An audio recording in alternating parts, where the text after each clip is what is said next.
Hey, hey, hey, you guys, welcome back. It is our second time meeting up on a Monday night, and I'm telling you, I love it. Best decision ever. I hope that you guys had a good weekend. I had an awesome weekend, and I'm not gonna lie, I'm low-key addicted to doing content. I love, love, love what I do, and so it was a little bit difficult, not doing a lot of work on the weekend. I'm supposed to do no work, pray for me. I still did a little bit. I did a little live stream, and if you guys are on Instagram, you saw or heard my daughter, because I was tempted and I posted a little bit and checked on my Instagram account, and she was like, okay, mom, it's girl time. So she is one of my motivators in doing things, but I want to obviously be a good mama to her. So I have to have moderation. But needless to say, it's very good to be back. And tonight is going to be about how to find good guys. What is it about guys that, makes them so hard to find? Where are they hiding? Are they somewhere out there and we just are clueless? So we're going to be getting into that. I want you guys to let me know when you do join. Let me know what city and state you are watching from so that I can shout you out. And we're going to get into this. I'm going to just briefly give you the basic information that you need to know. If you are new to my channel, my name is Yancy. Hello. I am obsessed with all things love, dating, sex, and relationships. I am very fascinated by interpersonal communication, psychology, human psychology, because I believe that the more you understand other people, the more effective you can be in your communication. And the more effective in your communication, the better and more fulfilling your relationships will be. So that is what makes me tick. I got to do my quick plug before we officially start, but I have written 2 ebooks so far. One is First Date 101. This is a man's guide to dating a man, and essentially what that means is who better to educate women on what men want than men themselves. So I went directly to the source and I asked, what things do you like most in a woman? What things turn you off in a woman? And I compiled it into a book, very easy to read. The other one is Why Women Love A-Holes, trying to educate the good guys on that je ne sais quoi, that thing that makes a woman really have passion for a guy, okay? So if you missed last week, we talked about passion. There is something called polarity. I'm going to use this as an example. If you have masculine energy and you have feminine energy, there is attraction because they are polar. But if you can pull them further apart, there is even more tension, right? When it snaps, it comes back together. So masculine energy, if you strengthen the masculine energy and you strengthen the feminine energy, it is like stretching this rubber band, and the further you pull it apart, the more it wants to be together. And that clap that you heard represents passion. So that passion, that spark, that chemistry, that's the thing that people say they want. That is the thing that you will have if you understand polarity. So if you did not watch that episode, I strongly recommend you go back, not now, but go back and watch that. That was episode 72. This is episode 73. And today we're going to be talking about how to find good guys. Welcome, welcome, welcome. Hey, Rhonda. Hi, my love.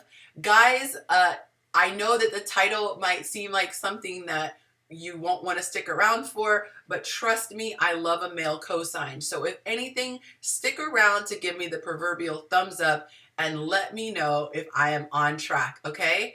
I don't ever want people to think that I'm just making this stuff up or it's just my opinion. I need the women to understand this information is coming from the source. So even if I haven't met you, that's actually more validating, because a lot of things men have in common, there are a lot of things women have in common. So the things that are most in common, that's the stuff that I share. Okay, because everything else you can kind of get in where you fit in. She is tuning in from Tampa, Florida. Very nice, very nice.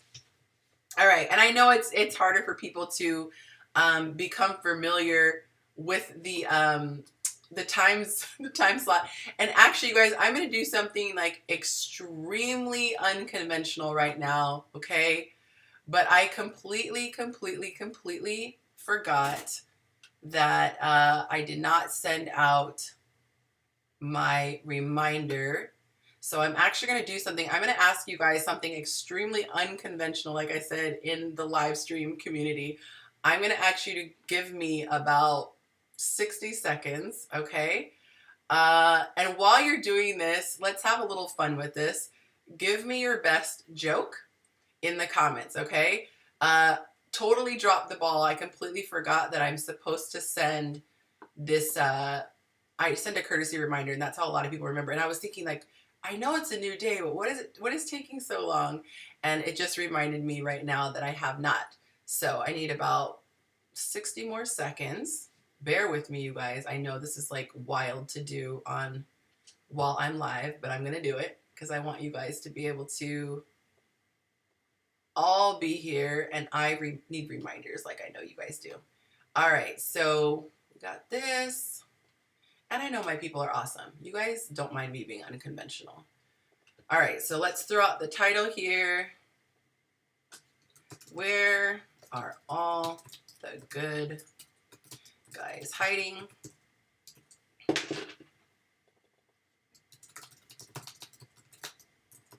All right, so we got that. Hang on, guys, I'm almost done.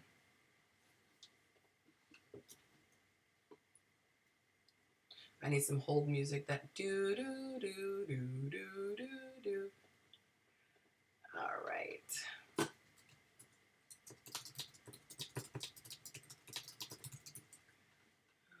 Okay.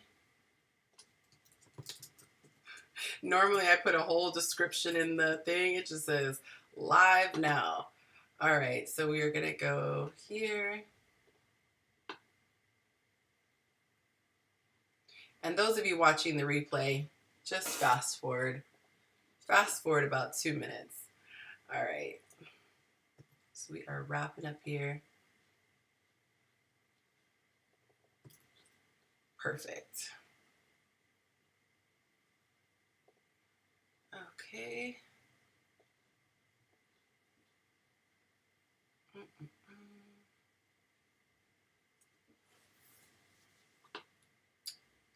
And send. Okay.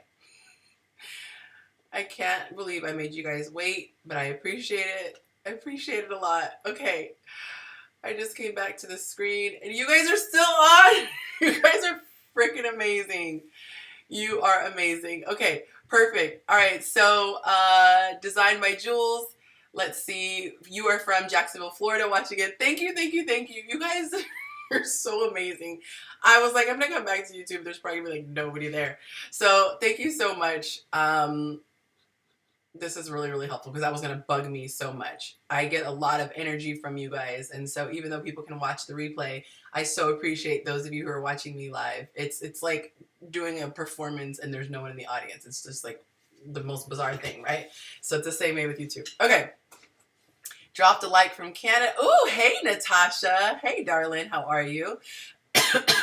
All right, so I got my book up that I am plugging. I might actually just leave that up for just a little bit, but let's get into it. Okay, guys, you guys were so patient.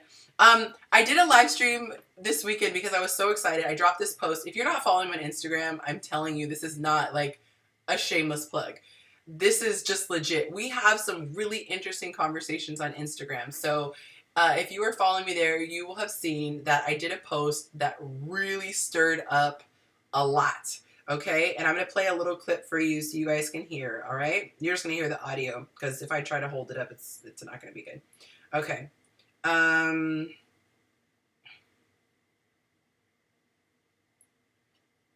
Let's see. Here it is. Okay, ready? If you got a wife, bro, like it's man code, it's man law. You should be paying that mortgage. Pay the mortgage. You can let her pay the utility, a little there, but pay the mortgage. Bare minimum at least. You know what I'm saying? Because this is your man law right there.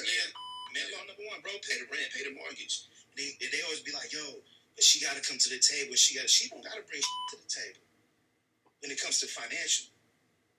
Let me put this in perspective. If you require your woman to bring financial asset or gain to the table, you're telling her that, and she works in a corporate arena or in a position or in a business where it requires her to be masculine, you're asking her to maintain a level of masculinity throughout your relationship while also saying that I want you to be feminine. Y'all, that stirred up some dirt, some controversy, okay? So people were going nuts. Of course, the women loved it. They were like, yes, I'm here for it.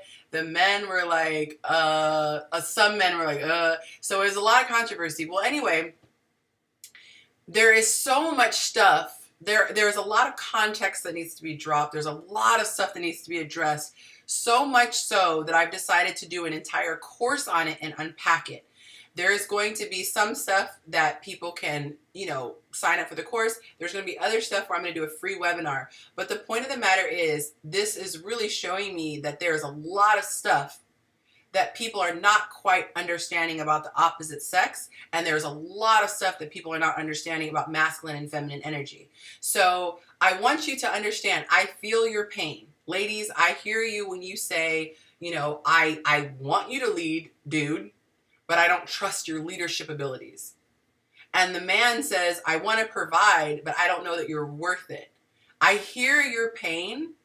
I see you. I hear you. And I am working feverishly, tirelessly to put this free webinar together to really drop some serious game. We got Orlando, Florida in the house. Hey! You guys are so sweet for letting me send that, because I'm looking at the email and everyone's opening it and getting the reminder. So thank you for letting me just break all the live stream rules and send an email in the middle of my live stream. But I appreciate you guys so much. So this webinar, the free one, make sure you are signed up for my email list, okay? Even if you have to do it right now and come back in the live. But the very first link in my description is to my email list. The reason why you want to be in my email list, and make sure it doesn't go to your spam, okay, is because if you try to rely on memory, one, you probably forget. Two, I'm only sending out the Zoom link through email. Three, you don't even know when it is if I don't tell you in my email. If I try to post it on a platform, there's a chance that because of the algorithm, you don't see it. And then you're going to look up and see clips and be like, oh my God, I wish I was there. The reason why you want to be live and not watch the replay is because I will be doing a live Q&A after. I'm going to try to answer any question anyone has, unless it's just, we have like 1,000 people. That's just not realistic. There's going to be a lot of questions. I'm telling you, first come, first serve. I haven't decided how many people I'm going to let on. But please, do yourself a favor. You can get on this list, attend the live stream. If you hate it, you can get off and you can unsubscribe. But I'm telling you, you're going to want to be on this webinar for free, this free webinar, okay?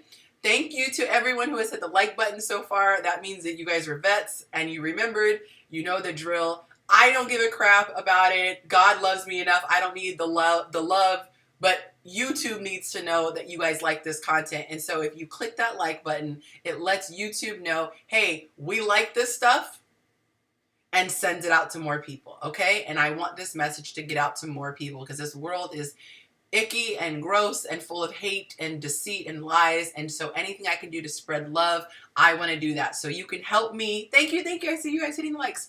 You can help me by doing that, okay? And also, the more things that I'm able to do successfully, the more my platform will grow and the more opportunities I can give you guys more and more awesome stuff for free, okay? That's the ultimate. When you get to a certain level, businesses are like, shoot, we'll just foot the bill because we want to get in front of your customer, and then I can give you more stuff. So you guys are helping by spreading the word, and it's keeping the content free. So I'll just be candid and tell you guys that. So thank you. Half of you guys have hit the like button so far. Thank you. All right, so hey, Paul Arthur. Hey. All right, guys. So these are the books. Plugging them. You guys grab them if you want. Like I said, this is the one where it teaches women what men want. First dates, how to make great impressions. This is what teaches you what it is that women really are drawn to, that gives them that passion, okay? Keeps you out of the friend zone. That's what this book is about. All right, so Let's get into it. Where are the good men hiding? Where are the good men hiding? And guys, I know, like I said, that this topic is one that is geared towards women, but I love the men sticking around because it allows you to co-sign and say, she's off her rocker, I totally think she's off, or I'm totally signing in, okay? Because I'm a woman trying to teach women. Let's get into it. All right, let me take my little shameless plug for my books off. You guys can grab a copy of the book by clicking the link below. It takes you right to my books, okay? All right, so there are 3 issues that are keeping women from being happily married today. 3 things. So we're going to start here, and then I'm going to give you 5 more specific reasons, or how does that show up in your life, okay? So if you guys want to be interactive, type in 3 reasons, okay? I had someone last week on who was so awesome. She was my scribe, and she took notes. But it also helps with the algorithm too. YouTube likes to see comments. So when I say this stuff and you guys do it, you're helping me, all right? It's like throwing cash at me without spending any money, okay? Just spend your energy money. Hit that like and communicate in the comments. You're helping your girl. So the 3 things that cause women to fail when it comes to when it comes to romantic relationships, the first thing is ignorance. So if I have anyone watching who is willing to be my scribe, I hope multiple people are willing to be my scribe, but this will also help people going back and watching it. You're going to write this one down. Number 1, ignorance. Okay?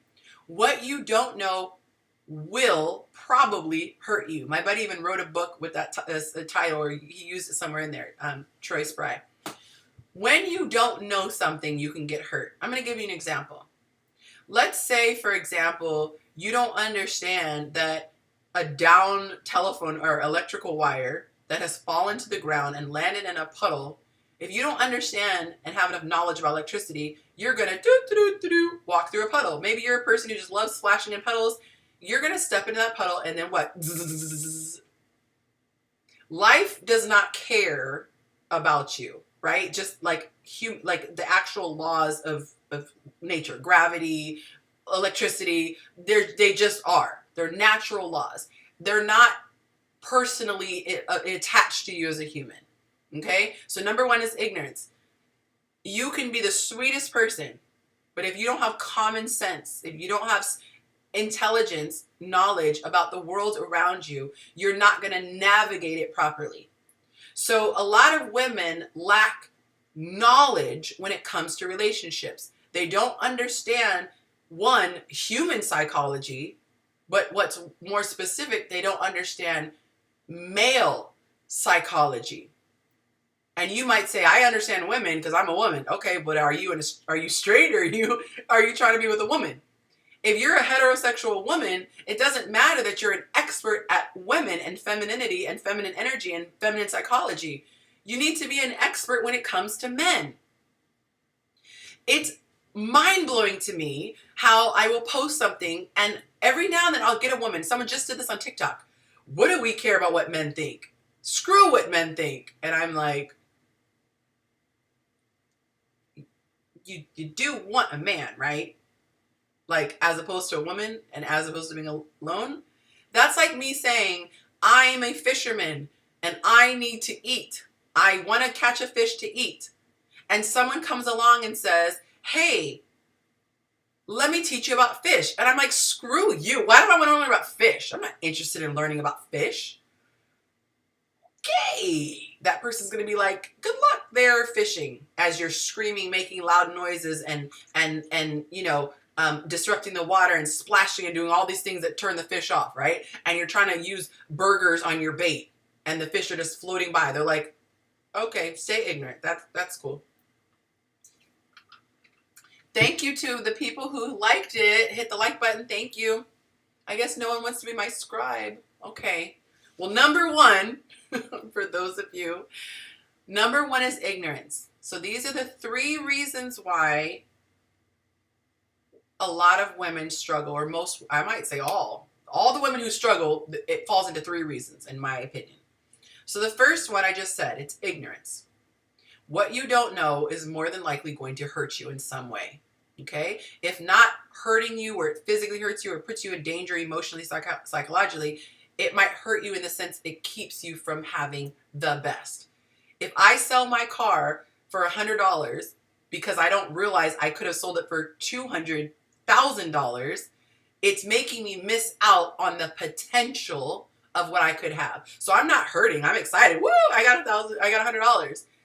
But what if I learned later I could have had 200,000, 100, 200,000? I would be devastated. So a lot of women are doing things that are not serving them because they don't know. Okay, so that's ignorance. Number 2, desperation. You could be ignorant but not desperate. And you could be desperate and not ignorant. They are two completely separate beasts, but they are savage beasts nonetheless. Okay? Desperate, in comparison to ignorance, says, I know what to do, but I'm so passionate, I can't control myself. I'm so compelled. So let me give you an example of desperation, okay? I want to lose weight. I've studied. I understand what calories are. Calories, you have to have if you want to lose weight, you want to have a deficit of at least 500 calories a day. So over 7 days, you can lose 1 pound. And then calories, not all calories are created equal. 10 calories of healthy fat is different than 10 calories of pure junk food fat, right? I can learn. I got the knowledge. But then I see a cheeseburger dripping in grease, loaded with bacon and cheese and thick bread. Knowledge. Don't eat that because it's going to make you not lose the weight and it's going to lead to your decline in health. Desperation. But it looks so good. Lack of willpower, impulsiveness, all of that, okay? The desperation leads you to that state. You want it so badly. Now you are vulnerable to this situation, okay? Now, I'm making a note here because I realized I really could have put that into 2 different categories. You have the desperation and the lack of willpower, but they're kind of like cousins. They're real close. They stick together, okay? So you have to be careful that you're not ignorant, number 1. And you have to be careful not to have a spirit of desperation, number 2. And then we'll just make it officially a 3. Number 3, you need to make sure you have willpower. Because as I'm thinking this through, even if you have the information and you feel super, super desperate, as long as you have that willpower, it'll keep you from acting on your desperation. Okay? So we're going to make that number 3. So number 3 is the lack of willpower. I'm going to go back to give a little bit more definition to the desperation now that I've separated out the willpower part, okay? So number 2, the desperation. Desperation says, I want this thing more than anything. It is scary when you have reached a place of desperation because nothing else matters. Information doesn't matter. No amount of willpower, well, you're not even going to exercise your willpower because you're so desperate. So if I am starving, I'm going to eat food that is less than appetizing to look at. It might even be a little unsanitary the way it was prepared. But if I have the choice between dying and surviving, I'm going to be willing to eat something that is gross, possibly going to upset my stomach, but at least I'm getting fed, right? Moldy, just been sitting out, maybe some has germs. But when you're weighing the 2, death or eat this nasty thing, that's why you see people eating out of a dumpster.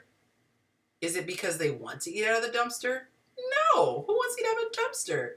But if it's between a rock and a hard place, they're going to take what they feel is better of the 2 choices, okay? So that's number 2, desperation. Number 3 is a lack of willpower. So you have the information. You're like, I'm really feeling desperate. But you might have willpower. You might be like, I do want that burger, but you know what? I want this more. And so you might pull on your willpower, okay? Number 4. This one is different, and I'll tell you why in a second. The fourth reason a lot of women don't succeed in relationships is because they have pride. They claim that they want this thing, but when you look at their actions, pride trumps everything. I know I could get what I want if I just apologize, but I ain't kissing his butt. Pride. I know this is what he wants, but I'm not giving it to him because who does he think he is? He's going to get a big head. Pride. That fourth one, I am separating it out. By the way, if you guys just joined in and you're enjoying it, please drop the like. Please drop a like, because what that does is it pushes it out. YouTube sees that you guys are liking it and it will push it out to more people. We don't want to be stingy. If you're liking it, you should generously share with more people. So just take a second, hit that like, please, okay? And also, if you comment, that really helps it to push out to more people too. So let me know if you're enjoying it. If you don't like it, whatever, I don't care. Just give me your feedback. Honest feedback. So the last one is pride, and I purposely left it for the last because I saved the worst for last. Pride is something that cannot be negotiated with. I can teach a person so they stop being ignorant. I can coach you on how to be less desperate. I can coach you on how to have more willpower and what to do to harness, that power, right? Thank you, Rhonda. Thank you. But what I can't and refuse to even spend any energy or time on is a woman who has pride. I literally vet my potential clients. You would think, why? Why would you want to limit the people who can come to you for coaching services? That's how you make a living. I don't care. I would rather lose out on a client than deal with somebody who is prideful. Because pride says, I don't care if you give me the information. I don't care if you show me how to get rid of my desperation. And I don't care if you help me increase my willpower. I'm not going to choose what I should do because I'm so controlled by my pride. So, interesting.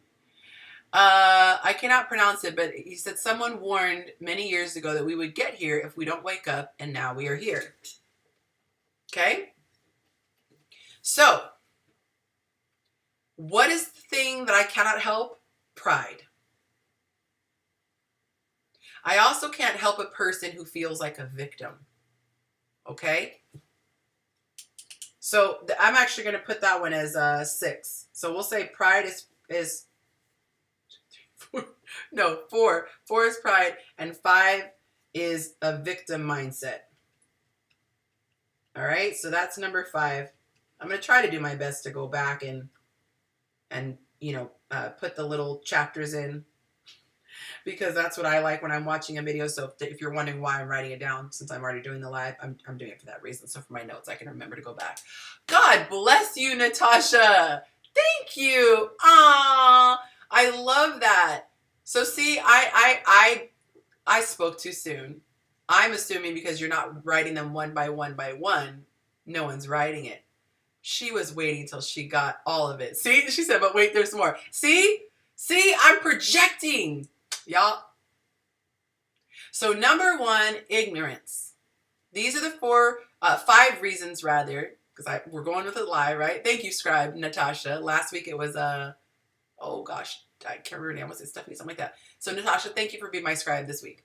Okay, so 5 reasons why women don't succeed in relationships is 1, ignorance, she just doesn't know. 2, desperation. She just wants it too bad and she doesn't act right. 3, she has a lack of willpower. 4, she has pride.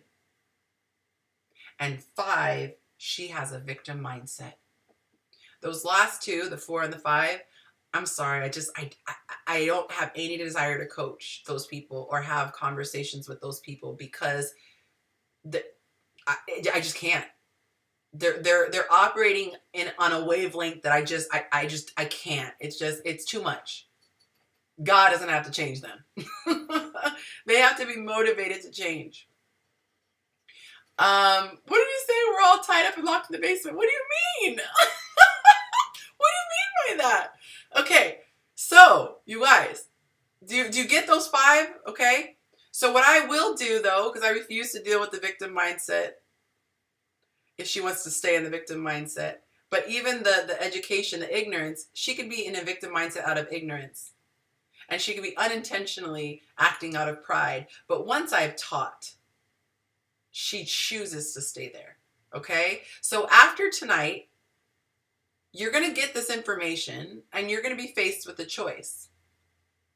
Am I going to be prideful and keep doing it this way even now? Once you have the information, that's on you. Okay? You can forgive. You can forgive a person who doesn't understand because you say that's innocence, but you can't excuse it anymore. And if a person sees the way out and they choose to stay in captivity, what can I do? I've opened the door to the prison and you're choosing to stay there. That's why I don't work with people with pride, because after you've gotten information, you're choosing to stay there. In both the victim mindset and the pride thing, you're choosing to stay there if I've done an effective job communicating.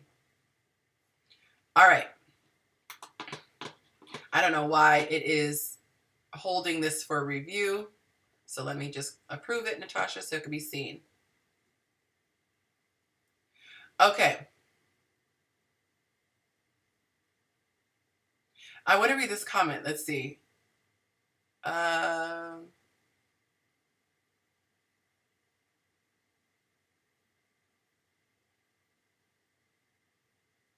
Oh, interesting. Ooh, interesting. Okay, interesting. Link, you need to come on, by the way. You need to come on to my next group chat. By the way, guys, if you're new to my channel, hi. Hi, I'm Yancy. But the next group chat, so every group chat is on the first show of the month. So the first Monday of the month. So April 4th is going to be the first show of the month. Link. I would like you to come on.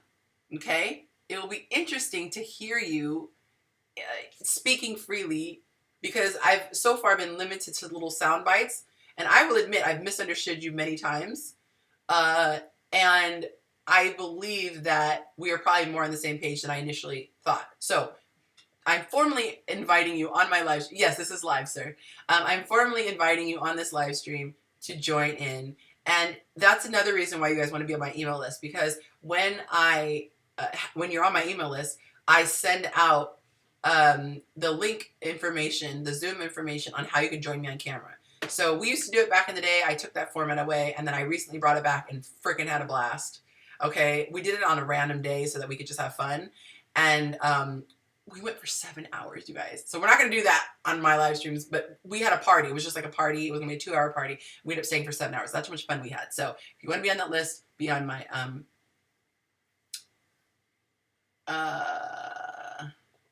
make sure you're on my email list. I'm reading these comments, you guys. Okay, so Ear Juice says, my girlfriend is always jelly of other females online. She thinks I'm up to stuff, but then says I'm like the nicest guy. Then she is being... Okay, I don't understand that. Oh, and that reminds me, you guys. Thank you.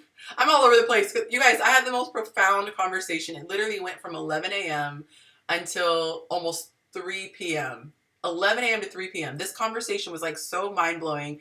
I like got lost in the vortex. I literally didn't know what day it was, what time it was. Like, I almost forgot I had a show today. So the reason why I'm just all over the place is because I didn't prepare the way I normally did. I even forgot to send the email. Like, I was like, ugh. So pardon me. And if the person I was speaking to is watching, shout out to you, because you blow my mind on a regular basis. Okay. I love conversations that stretch my brain. But I meant to say, and I forgot, submit your questions to me via DM on Instagram, and I will answer your questions. So Ear Juice, he said I'm going to listen and vent. Oh, nice. So if you have a question that you want me to give like a really thoughtful answer to, send it to me on Instagram on the DM, and then I will either answer it here or I might even answer it on Instagram, okay? So thank you guys. You guys are so freaking patient with me. Okay. Future live stream, same page. Okay, so just keep that date in mind, Link. If April 4th works for you, you guys know I start at 5 o'clock Pacific Standard Time, which is 8 o'clock Eastern, and it goes for an hour, okay? Lady Promoter says, hi. Hi. I have 5 people who are watching, and they haven't hit the like button, and I'm trying to figure out if it's because you're still sampling. No, 6 people. 6 people who are on, I don't know if you're just sampling, you want to like test the waters. If that's the case, then okay. But if you stick around and you like it, will you do me a favor and tap that like button, okay? Because this will just help me because YouTube pushes out to more people. The 3 people left. Okay, so they're probably just sticking their toe in. Antonio says, hey all, hey. Okay, so let's get back to it. So recap really quick, you guys. I'm the queen of tangents and I'm trying to get better, you guys. So getting back to what we were talking about, the 5 things that keep, the 5 situations that keep women from succeeding in relationships is 1, being ignorant, 2, being desperate, 3, having the lack of willpower, 4, being too prideful, and 5, having a victim mindset. If you missed the beginning, go back and watch the replay. I broke it down, okay? But let's get back to it. Now, remember I said I'm going to give you those situations and I'm going to give you 5 examples to really make this clear because I purposely was very general just to paint the picture. And then I'm going to give you the individual scenarios, and then I'm going to tell you which of those categories this falls under. So this might sting a little bit, but if you hear yourself in it, just be open. Don't have pride. Okay? Humility will make you win. Okay.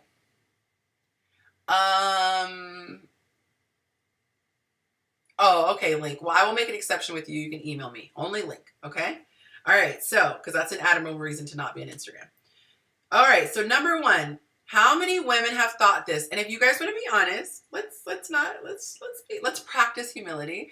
Be honest and type in the word ouch if you hear this as something that either you currently feel or you have in the past. Okay? The first one is the idea that your sex appeal will get you a man. Okay? So let's see if any women are going to be honest.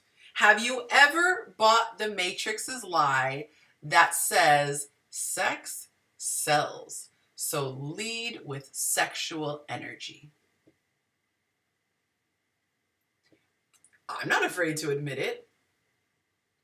I used to be so obsessed with my sex appeal, always having to just be like I was a slave to it.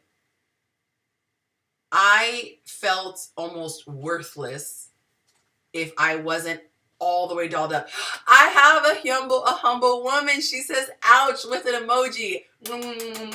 See, you're going to get freedom because you are not sinking to the pride. Okay. All right. I love that face of grace. If you buy this lie, and don't feel bad, you guys, let me add this. Don't feel bad if you bought this lie because this lie, they spent lots of money pushing this lie.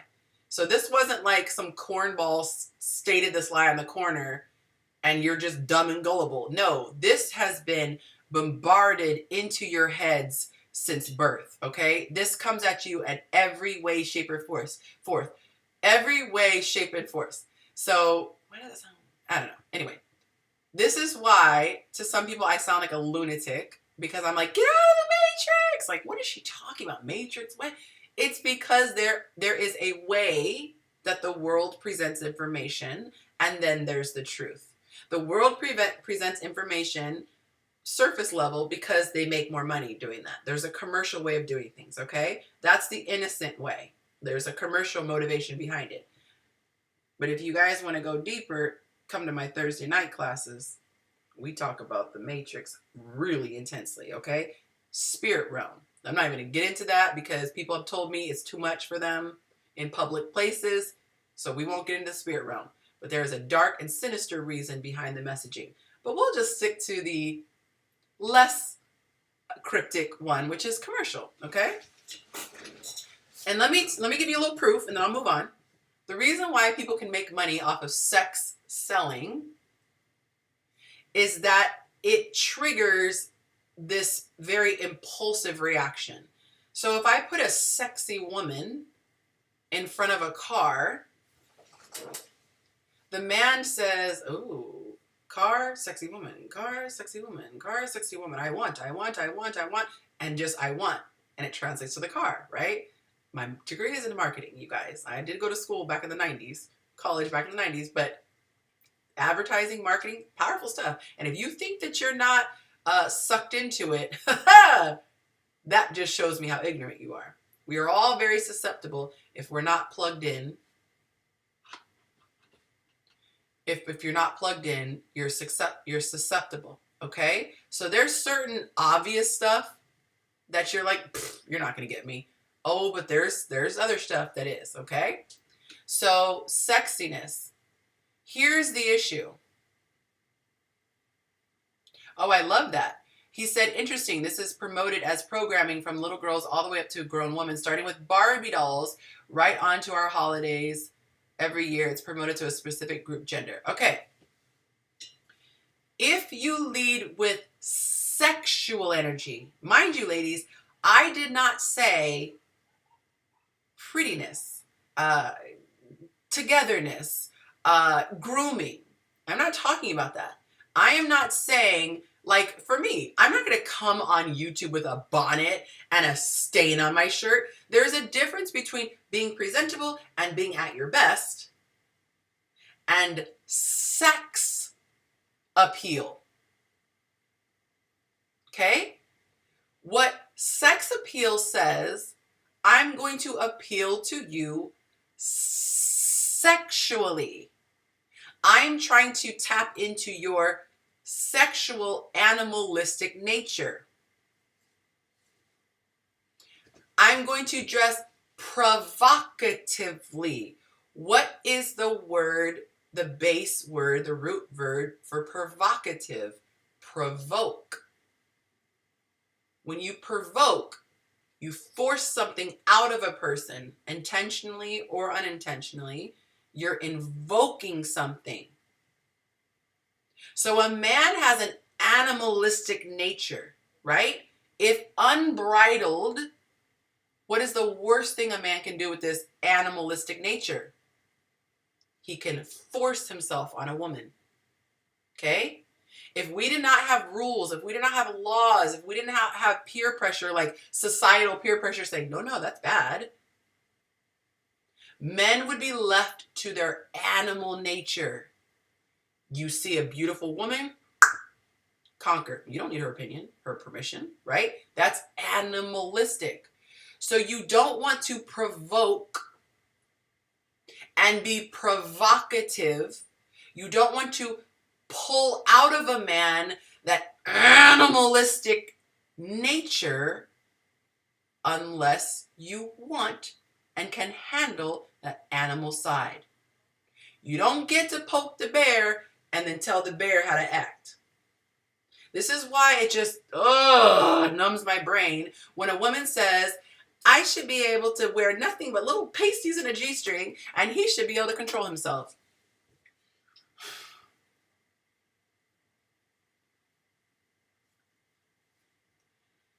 Should? Okay. Fantasyland. Should. Okay, should. I should be able to leave $1,000 on the table in the middle of criminals and not take it. Should. I should. I should be able to let a fox into my hen house and lock the gate and come back and all the chickens are still there. Okay. In utopia. In a fantasy world. Yes. That would be nice. But do we lead with sexiness? I mean, do we lead with what we wish, and hope it could be? Or do we deal with reality? Number one, ignorance. If you're ignorant to the way a man is wired, you're going to play with fire and risk getting burned. I thought that I could just lay next to him in bed naked.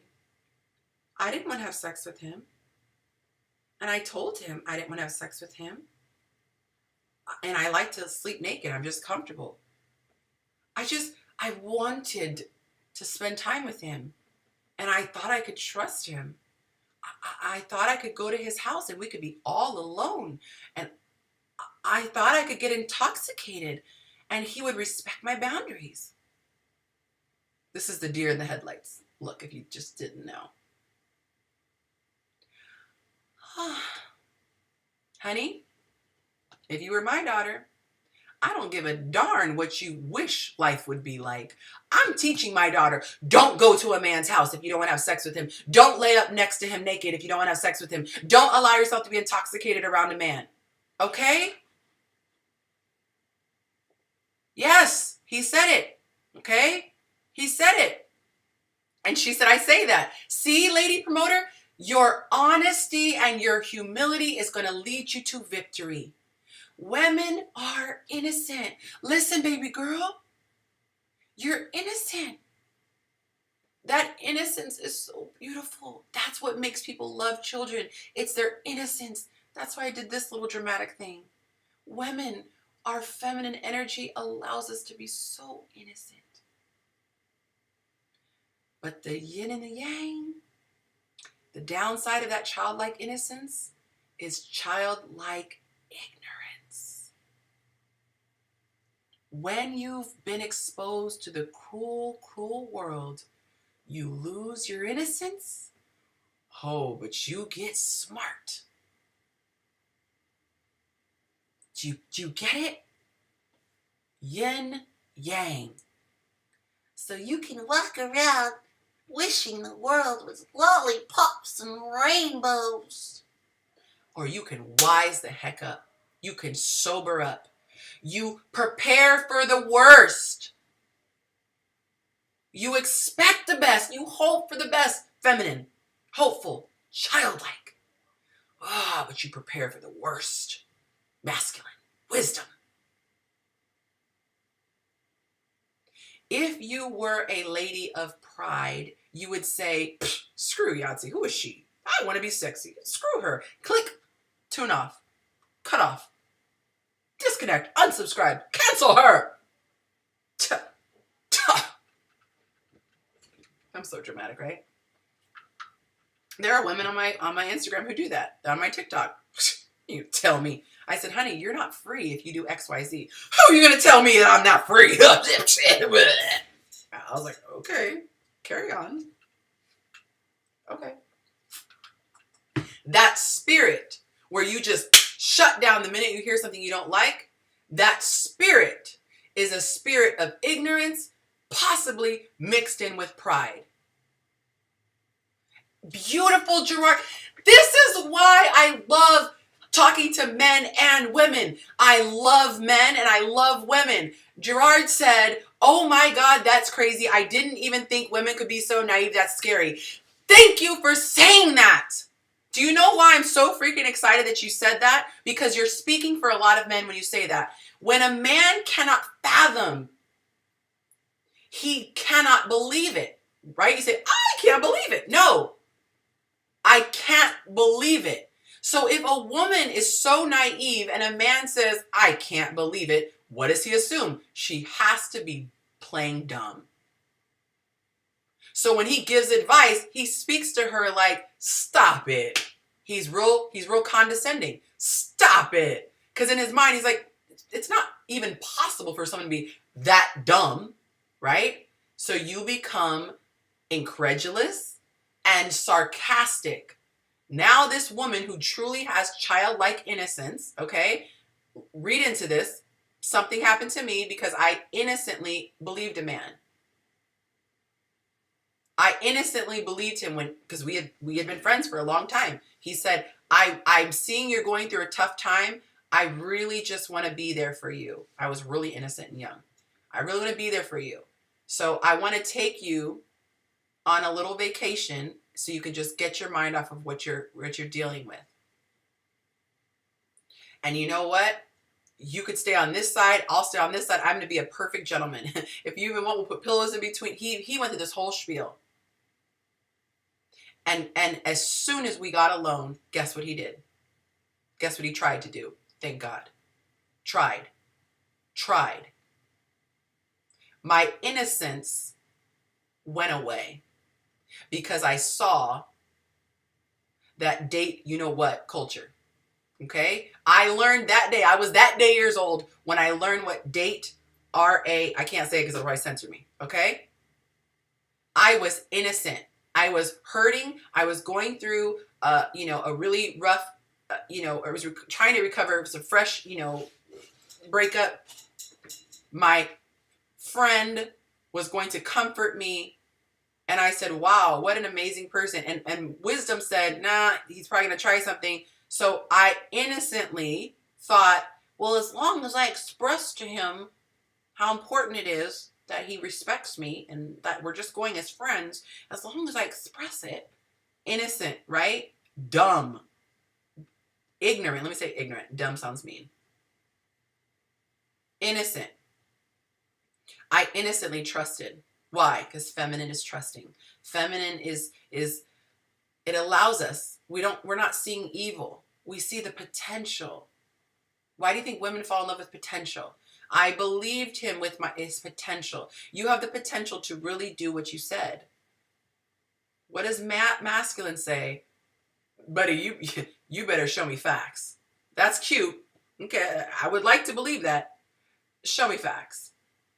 So men are less gullible. Okay? This is our wiring. If they're more masculine energy, they have less gullibility.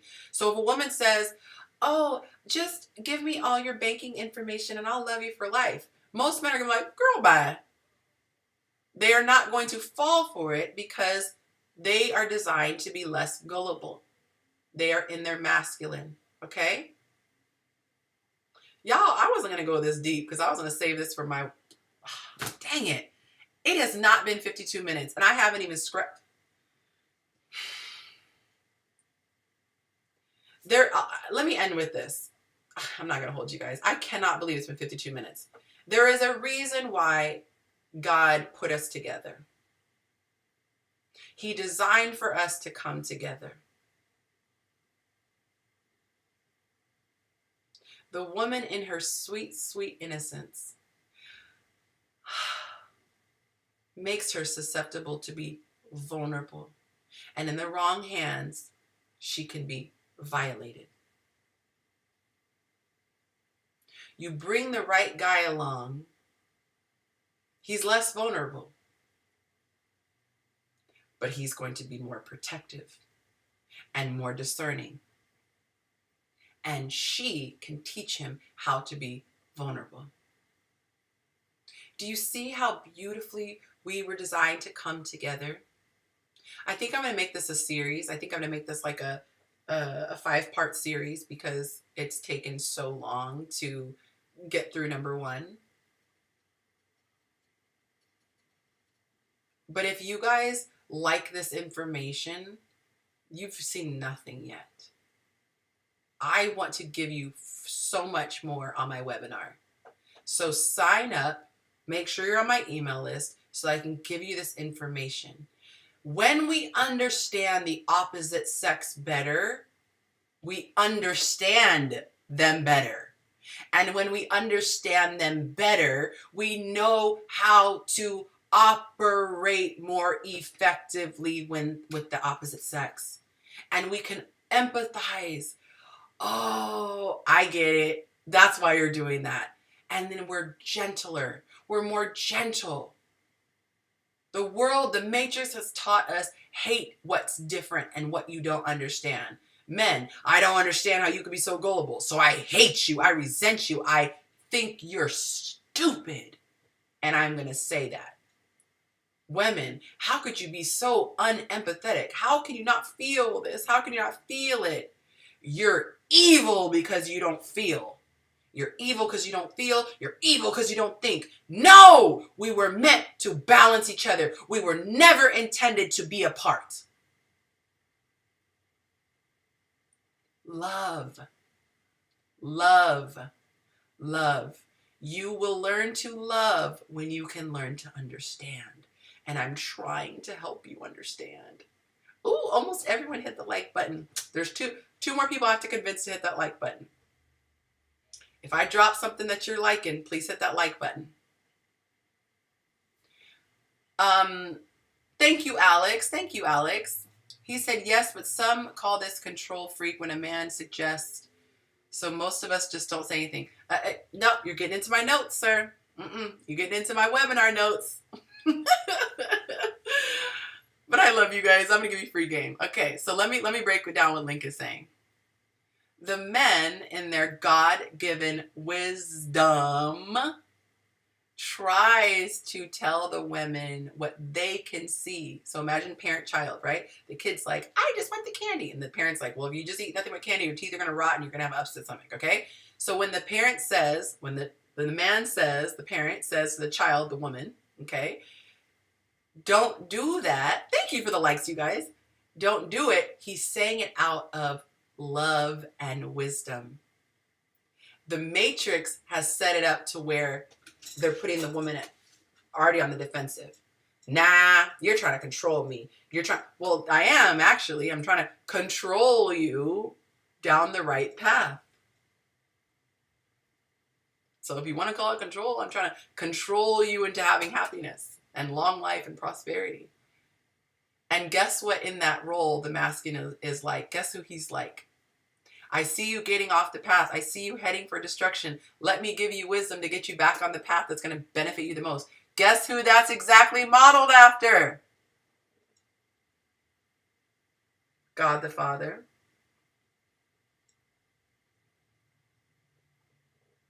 The devil has made it seem like it's about good, bad, sin. God's trying to control you. Boy, bye. My God is so loving. He's giving me wisdom. He's dropping wisdom in the Holy Scriptures that says there's a certain path that looks real good. It looks like candy. Woo! And you're going to be tempted because it's bright colors and it's sweet. But he says there's a way that seems right unto a man, but the end thereof is the ways of death. So the Bible is nothing but instructions on how to keep you on the path that's less sexy, but it leads you to ultimate nirvana. So the men who are saying the women don't have an attitude to receive it, before you judge and point fingers, one finger's pointed at the other person, but guess how many are pointed back at you? You might have that heart condition when it comes to God. I don't want to surrender to God because I think you're trying to control me. No, boo-boo. He just knows all. So when God says, don't have sex with a plethora of people, it's because he understands what happens in the spirit realm when you have sex with a lot of people. Okay? I'm not going to get into that because we're running out of time. But check. See if you have enough humility to listen and see if there's any truth to what's being said. Because if there is truth, now you've gained information, right? That should help you. But you got to be careful that you're not so desperate for something else that it makes you override the information I just gave you. And be careful that you don't struggle with a lack of willpower that will make you override the information I just gave you.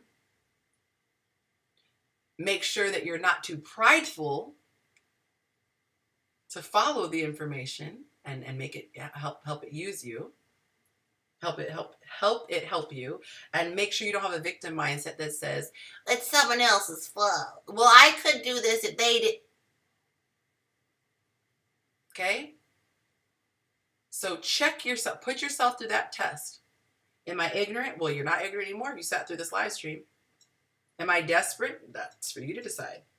Do you have a lack of willpower? That's for you to decide. Are you too prideful to admit that you're doing something wrong? That's for you to decide. And do you have a victim mindset? Would you rather blame someone else for all your mistakes? That's for you to decide. But I did what I came to do. I dropped the information. And I'll do the other 4 parts in the next weeks. Let me get to these questions. You guys stick around if you want to ask questions. Okay.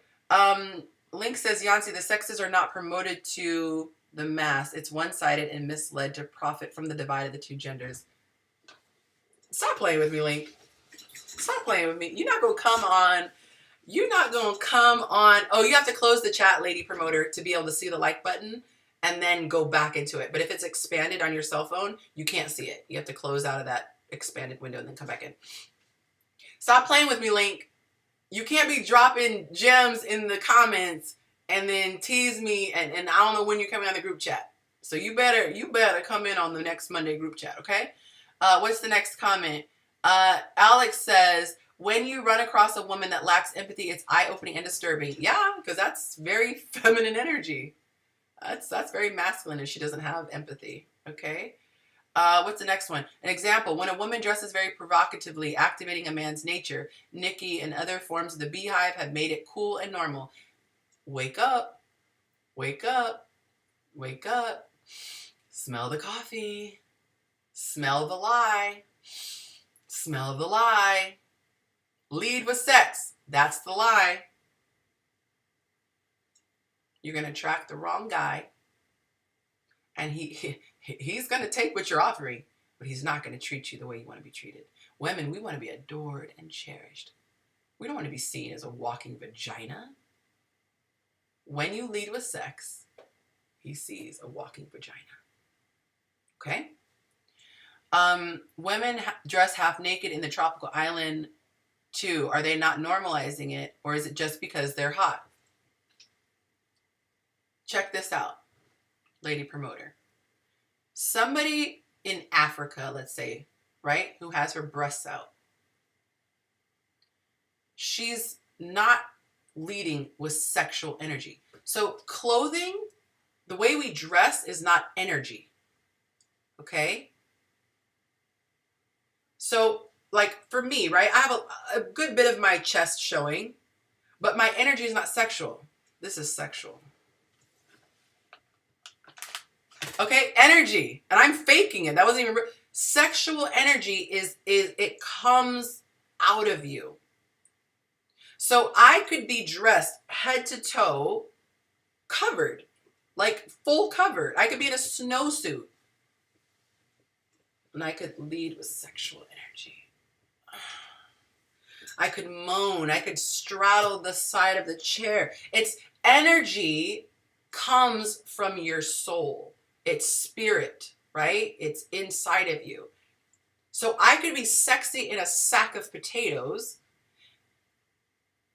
and I could be provocative, or I could be not sexy naked. So, for example, let's say a woman is like really embarrassed and awkward, and she's like, so yeah, she's butt naked, but she's like, which is what some women do in bed, and it's like, sexuality comes, it's an energy.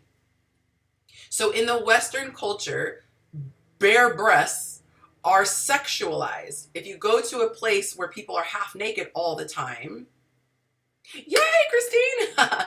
When you go to a place that are half naked, it's like, it's the breasts are not something that is sexualized in that culture. So some women, they're breastfeeding, it's hot. Do you get what I'm saying? But in the Western culture, in the Western culture, we've sexualized it. So you have to, this is where context is everything. And this isn't fussing at you. I'm glad you asked this, but this is the thing. A lot of times we hear the advice, but we don't get the principle behind it. The principle. So if you just hear, not you, but if somebody hears, oh, well then just cover up. No, you could be wearing a paper bag and have sex energy, sexual energy. It's the sexual energy that I'm speaking of, okay? There are things that you can help it. Like I would say, for example, if you want to look pretty and cute and sexy, but not sexual, I have a rule of 3. Women can do 3 things with their clothing to really, in the Western culture, really stimulate a man, okay? She can wear a plunging neckline, just the boobies pushed up, cleavage, that's sexy, right? Plunging neckline, it brings attention to your breasts. Breasts make you feminine, it's a sexual thing. you can have your legs showing. Men love to see legs. I don't get it because I'm not a guy, but men love to see legs. So if they just see these long, long, long, long legs, maybe it's because it makes them think about what's at the top of the leg. I don't know. But legs, legs, legs. Okay, they love to see legs. The other thing men really like to see, okay, so we talked about breasts. They love to see legs. Oh, they love to see the curve of a woman's body. Right, men? So here's the thing. This is what I used to teach my girls. I used to teach a class called the Proverbs 31 Woman. It was I call it P31 in my church. I volunteered when I was really young. I taught the like 17, 18-year-old girls. I said there's a rule of 3. And I also have this in my book, okay? A shameless plug for my book. In my book. But I taught the rule of 3. Pick one of the 3. When you do all 3, you tend to look like a streetwalker. If I got my cleavage out, boobies pushed up, then I'm wearing a mini skirt. Oh, I didn't give the third one. The third one is wearing something really tight to where it shows your curves. So if you are wearing clothes that are really tight. So if you do the 3, you're going to have your boobs pushed up and cleavage, it's all right there. Then you're going to be wearing a mini skirt, really short. All your legs are out, right? Everything but your hoo-ha is showing. And then it's super tight. One, you can hardly move because if it's tight and short, what is it possibly going to show something? So that's difficult. Okay? But it's like, wow, there's just so much to look at. It's like in the Western culture, that's very close to streetwalker-ish. It's like, blah, blah, blah, blah. Men are, let me not say this in a rude way. Men are very stimulated. They're easy to stimulate physically, okay? Their bodies are literally wired. They said a wind can blow and they could not even be thinking about sex and suddenly it's on their mind. Men are very sexual creatures by nature. They have to really bridle that. So you're already the most gorgeous thing that God created. And you're expecting this man to hold a conversation with you and take you seriously when his brain is like, even the best of the best guys, he's not a superhuman. So that's why I say, just give him a little. So I would say do 1 if you really want to push it 2, but don't go to 3. Not if you're trying to get a good guy. Because all men are very driven by sex. But the really, really disciplined ones don't let it control them. So you're meeting them halfway. You're not pushing that poor man over the edge where he's like, my God, I'm trying to talk to her, but I just can't look at her because every time I look at her, I just see, Men, am I speaking correctly for you? Okay, men, am I speaking correctly for you? So I would recommend, for me personally, this is how I've chosen to dress just in life. The most I'll really do is form-fitting. I'll do 1 at a time. I might do form-fitting. On another occasion, I might have a little cleavage, right? Depending on the occasion, I might do a little cleavage. And on a different occasion, which is rare, I might do a short skirt. I think for me, it's kind of like the shortness it's like it's closer to things being revealed by accident. You're closer to a wardrobe malfunction with the short skirt. Okay, so for me, it's pushing it to wear something tight. That's kind of like my first go-to. I might do something that shows a curve because I'm extremely curvy. If you notice, I almost never show myself full body. I almost always stay here. Why? That wasn't an accident. I want to be taken seriously. The minute I drop a full photo of myself, my numbers go up. Is it people who want my content? No. It's men who are like, I used to have 70% male followers, and I'm like, my audience is not men, so why are so many men following me? Duh, I was putting full-length pictures. So what did I have to do? Okay? You ask a woman why she is twerking from the U.S.? Why she's twerking? Oh, if you ask a woman why she's twerking who's from the U.S., she brings up, well, African women are doing it without understanding the rituals of it all. So the Western woman goes forth in ignorance. And then she said, I'm directly connected to the woman in Africa because I'm from USA. You think I'm not? Oh, I thought you were saying you're from Africa. So I think because the comments come in late because there's a delay. So you guys hear it 2 minutes after I say it because YouTube does it to like uh, protect us because we can like, shut it down if something bad happens or whatever. So I'm just realizing the comments are after the fact. So what he's saying, and hopefully you understand, he's not insulting your intelligence, okay? Because if I can, it seems like maybe he struck a nerve a little bit, and she's saying, she's defending herself. I'm directly connected to Africa. But here's the thing. I've never spent a day in Africa in my life. I haven't even visited Africa. I was like much older than I'm embarrassed to admit I was like an adult before I realized Africa wasn't a country. Like that's how disconnected I am from Africa. Oh, it's a continent. Okay, full of countries. You got it. I am so far removed. In spirit, I am so connected to Africa. I'm like, that's the motherland. Like you can't meet a more black pride person than me, okay? But do I know about all the routines and no. So that's I think what he's getting at. That it's like it is not like it is a whole different world there. So someone can walk around topless in Africa, no one's looking twice. Someone walks around topless in America, you can't even breastfeed in America, right? In public. They're like, ah! So hopefully I answered your question. It's so awkward with the delay because I don't see the comments till 2 minutes later. Or I should say, you don't comment until 2 minutes later, therefore I don't see it till 2 minutes after I've said something. Okay, Natasha says, my public scandalousness is generally reserved for shoulders and open back. Ooh, Natasha, yes. Yes, Natasha. Now, this is the thing. You guys, so I have on my list of all the things that are going to happen, that have already happened. I'm just waiting for time to catch up. Fashion designer. One of the things, so if anyone watching, because last time I said this, people came out with resources came to me. So if anybody has the ability to do fashion, come at me because I have a whole line. I already have the name for it, everything.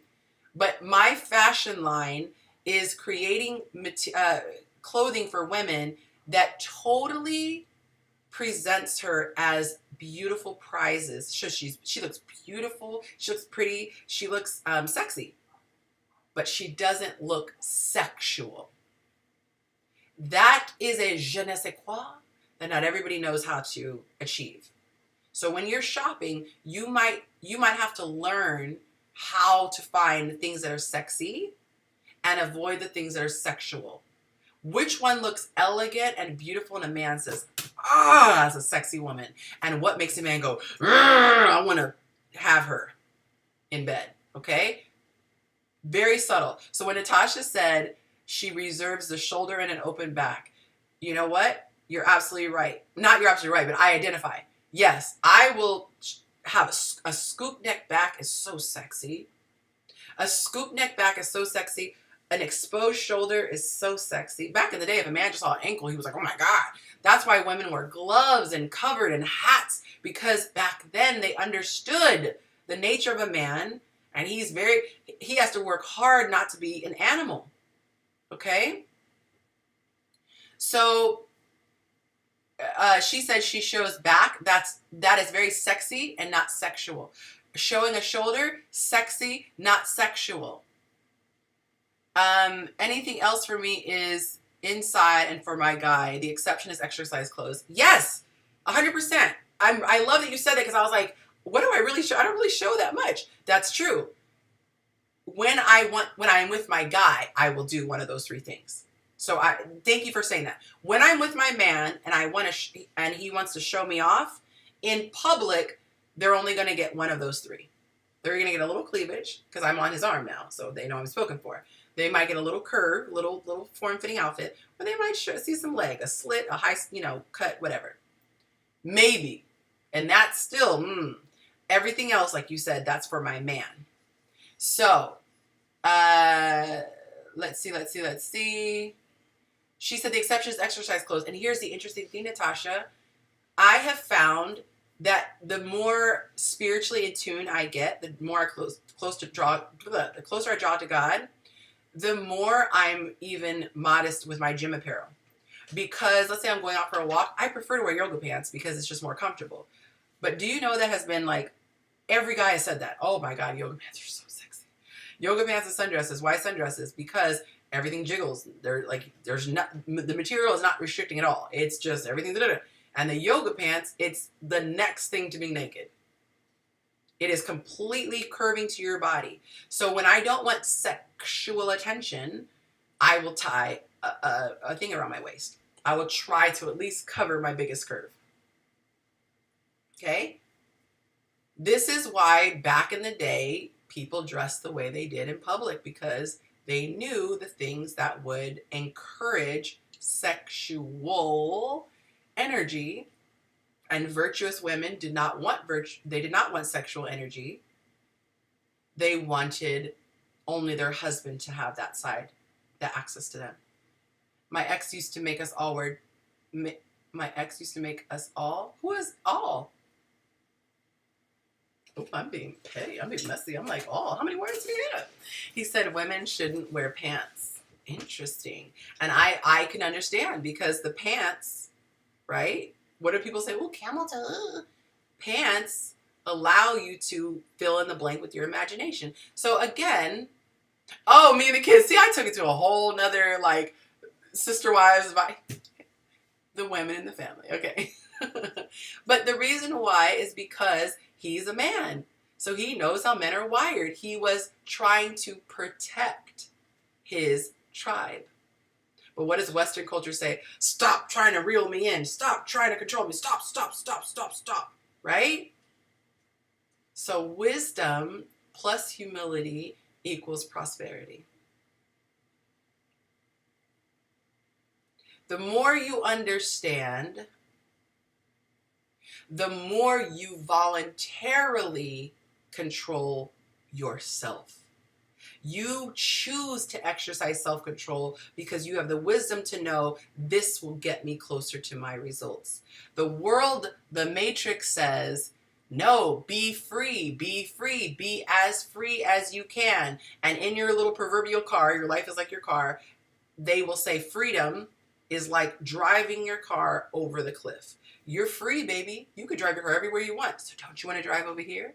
Don't you want to drive over here? Don't you want to drive over here? It's freedom. It's freedom. Your car goes 160 miles per hour. So why not take that 160 miles per hour and drive it into a wall? It's freedom. They just don't tell you what's going to happen if you drive 160 miles per hour into a brick wall. They just don't tell you what happens if you drive over a cliff. Now, in this example, it sounds stupid. Why would I drive into a wall at 160 miles per hour? Why would I drive over a cliff? That's because I'm making it intentionally obvious. You, in your ignorance, don't know there's a brick wall or a cliff. All you're hearing is the matrix messaging saying, drive at 160 miles per hour because it can. Why? Because it can. Why? Because I can. Why? Because your car can. It can go 160. And then you, in your ignorance, goes, okay, I can, so I will. Dead. Dress provocatively. Why? Why should I dress provocatively? Because you can. Oh, I can? Yeah, you can. Okay. Okay. Take off your clothes. Oh, I can? Oh, I can. Take pictures of yourself provocatively. Oh, I can. Oh, so I will. Why? Because you can. Oh, I can? Yes, so I will. Oh, okay. Videotape yourself provocatively. I can? Yes, you can. So should I? Yes, you should. Why should I? Because you can. I can. Oh, I will. And then someone comes along like me and says, you shouldn't. And you say, but I can. And I say, but you shouldn't. But I can. But you shouldn't. Screw you. Okay. Oh, there she went to the wall. I tried to tell her. Oh, there she went over the cliff. I tried to tell her. And I get people ridiculing me. Who are you to tell women? You can see it. It's on my page still. Who are you to tell women that they're not free and liberated?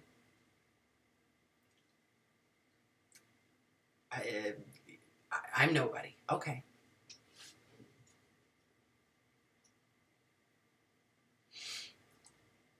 He said, track back before you figured this out regarding your habit versus what you grew into. Now ask yourself how many women care to track their growth or even understand why. Please tell me why you made that statement.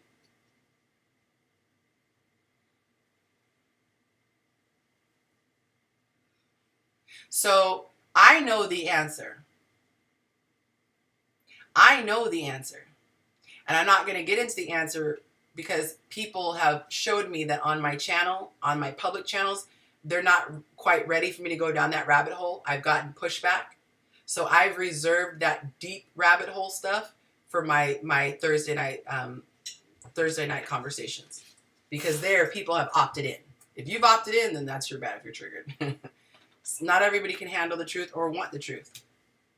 So that I won't get into that. I won't answer that on today. I'll do that type of stuff on a Thursday night.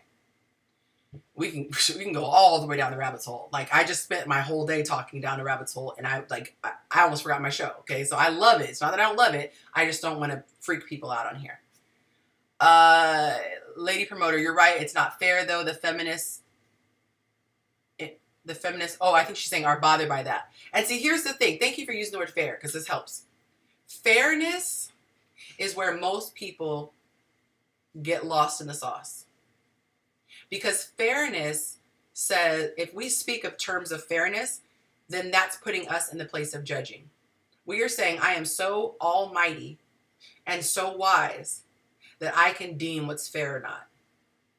In order to speak to what's fair, you must possess all knowledge. Why do you think that the layperson isn't positioned as a judge, a Supreme Court judge? Why can't a layperson just walk in? Why can't my 9-year-old daughter walk into the Supreme Court and say, sit me on the bench, I'm going to decide what's fair? Why? Because she doesn't have all the knowledge. They put the people with the most knowledge, because not everyone has all the knowledge. That's why they have systems of checks and balances. But they try to put the most educated person in a position to even decide what is fair and what's unfair. And they still use that, they balance it out against the Constitution, if we're talking about the U.S. So when we say so casually, that's not fair, I say, who are you to decide what's fair? In my humility, I'm not popping my collar, I'm just being honest. My reading the scriptures causes me to have a humility that says, I can't even decide what's fair or not. I'm just going to go off of this book. If this book says it, I believe it. Because why? Every time I followed it, I've won. Every time I've gone against it, I've lost. So I don't even care to rely on what I believe is fair. I'm going to go on what's right or wrong according to this book. And this is the book that I live my life by and has made me prosper. It has given me the feeling of love and joy and peace. Nobody can tell me that this isn't a true book. Because everything that it has done has given me all my wildest dreams. It's answered all my questions. Thank you, Christine, for the emojis. I love that. Wisdom plus humility equals prosperity.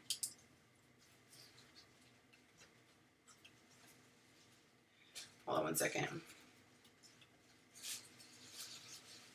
What's any other comment? He says it's freedom, so walk around with your boobies out and no shirt on in public. What will this do to men who are affected by? Yeah.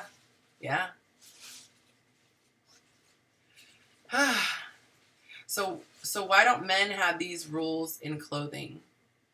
It's not fair. She said, okay, I'm done. Okay. I want you to answer that. Why do you think men don't have this rule? Because you called it a rule. You used 2 code words that I listened for. As a coach, I listened for code words. You said rules and fair. You're still living in the matrix, my love. I'm not fussing at you. If you didn't comment, I'd be missing out. So I'm not fussing at you.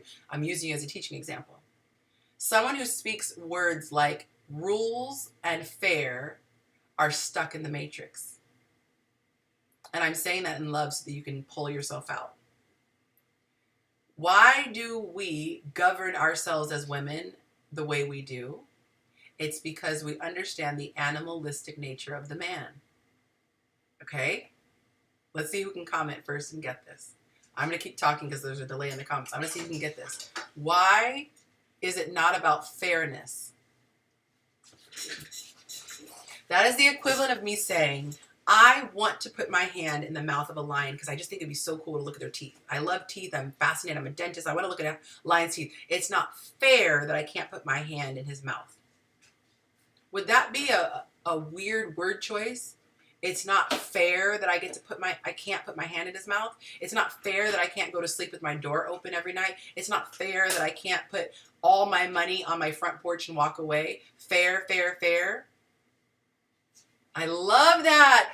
I love your humility. See, your comment just came in. She said, okay, now that makes sense. We can. That's why I went through the whole, we can. Oh, we can. So we should? Yes, we should.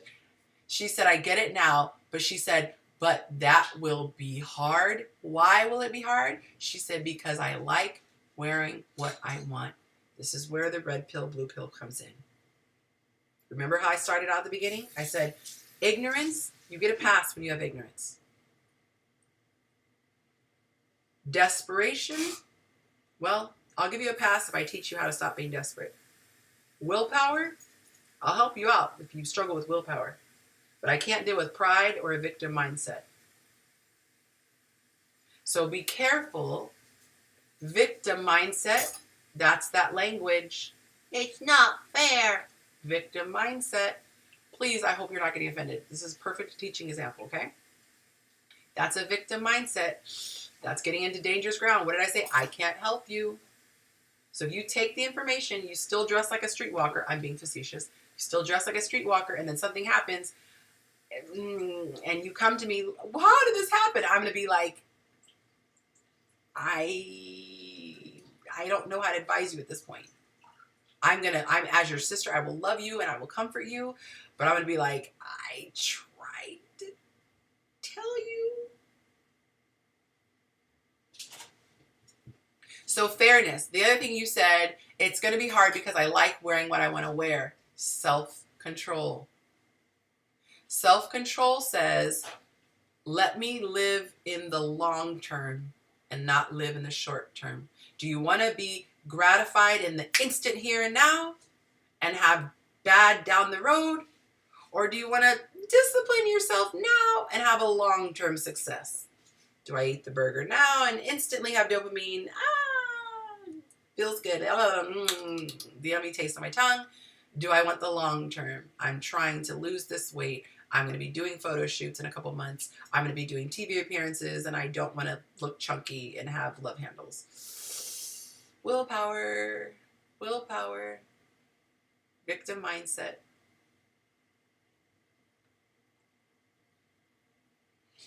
I'm going to close here, you guys, because we're now going an hour and a half in. If you struggle with controlling yourself, if you are hearing the things that I'm saying and you're like, that sounds great, and you have made extremely logical arguments that I cannot refute with logic. But I feel, if but I feel is in your spirit, only you know this,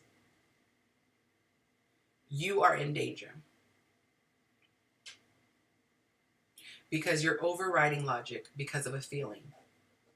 But don't worry, I'm not just going to leave you out there with that horrible warning.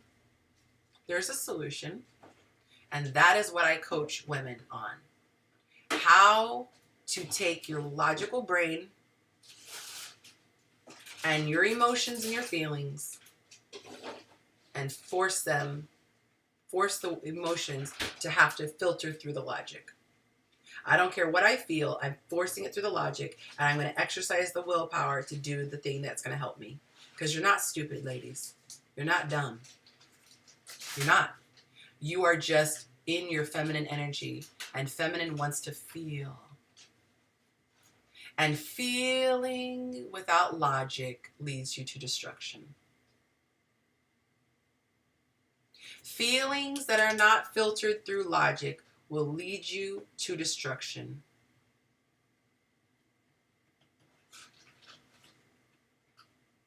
I'm writing that down because I like that.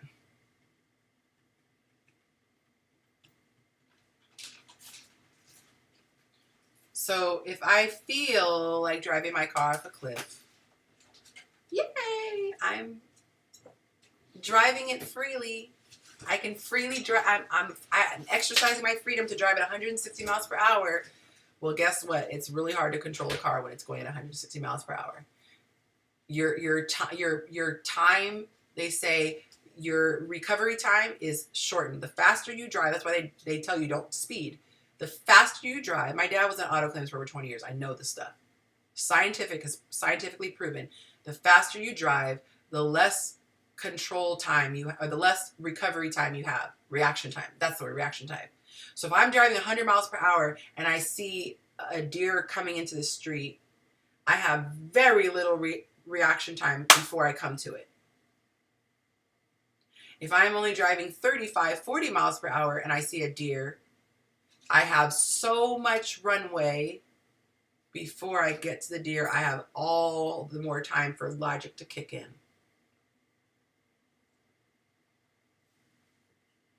So be careful of feelings. It's not fair that women can do what men do. It's not fair that women can do what men do is what I think she's saying. Oh, yes, exactly.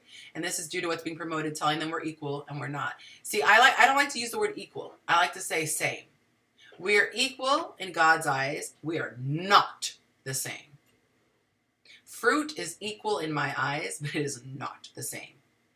An apple is far different from an apple, but they're all the fruit. They're all the fruit the same, and I love them the same. They have completely different functions. She says, I'm a PK. It's always been rules in my ignorance. What do you mean rules in my innocence? I'm a PK too, so shout out to the PKs. I don't know what you mean. It's always been rules in my innocence, ignorance. I don't know what that means. She said, it's less about fairness than balance. There we go. Fairness and balance. Yes, yes, yes. Equity can be expressed differently beyond the fourth wave. Ooh, what does that mean? See, Natasha, you better come on my next group chat. I don't know about fourth wave. Let me write that down. You guys, this is why I could do this forever. I love that. She said, I'm not offended. That's the spirit of God in you. That's humility. I love that. Fourth wave. Ooh. Googles that. We'd say, right? Beyond the fourth wave, feminism, incels, and... Oh. Interesting stuff. Forget fairness, go for balance.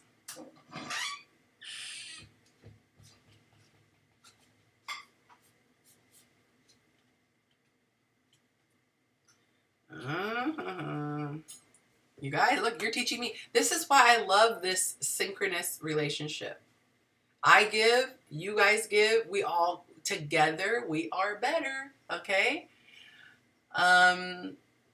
Just like a video I saw, a young woman asked 5 men, why can't we go out and screw as many women as we want? We don't like how men sleep around without understanding she's the gatekeeper to her life and we are not, I will say, the same. So I'll answer your question, okay? The reason why you don't want to, the reason why men don't have the issues, the reason why men don't, women are not, what do you call it? The reason why, well, I'll just speak in the Matrix terminology. The reason why men don't have the same rules is because women are not wired like animals. We don't have an animal nature that's like, oh, hot men, let me grab him. And we can't take him if we wanted to. We cannot physically take a man. Like we can't, you know, take him. We'd have to like drug him. And then even then he still needs to be aroused. You get what I'm saying? Like biologically, anatomically, we're not designed to take a man. So we're not wired to even want to take him for his body. Now, some women are so in their masculine energy, they're, let me stop. It's true. She said, you're so sweetly curious. Thank you. That's that childlike feminine energy, right? Well, I want to learn. I want to know. But yes, so the dressing, and then the other thing is the sleeping around, right? Women, let's just be honest. If we knew a man slept with 100 women, 200 women, but we knew he was clean, right? He took the test, he's clean, and he doesn't have any baby mamas, but he's clean. He's just had those experiences, but he had everything else on our list. That information, although we'd be a little turned off and like, damn, what kind of, what were you on? Most women would still take him. If he was 6 foot, he had a rock hard body, he's really smart, he's a great leader, he treats her like a queen, and his one Achilles heel is that he slept with 200 women. Most women, if they're honest, would be like, okay. We don't have like a thing that's tied to like our ego isn't as tied. It's more like, as long as these chicks that you've been with are not in my face, that's kind of where we draw the line. Like, as long as you keep these women and, you know, whatever.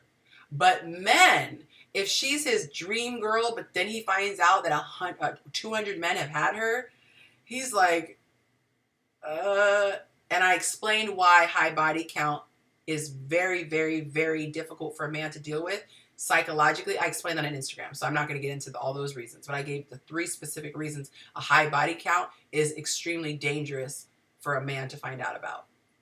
What that means to him about that woman's psychology, because he knows how she's wired, okay? We're not equal. That's why you say, but that's hypocritical. It is hypocritical, but it's because we're not wired the same way. Is it right? I'm not saying it's right for him to sleep with a bunch of people. I'm saying it doesn't eliminate men from the women's dating pool the way it eliminates women, because we're wired differently. She said, I'm not sleeping. I'm here.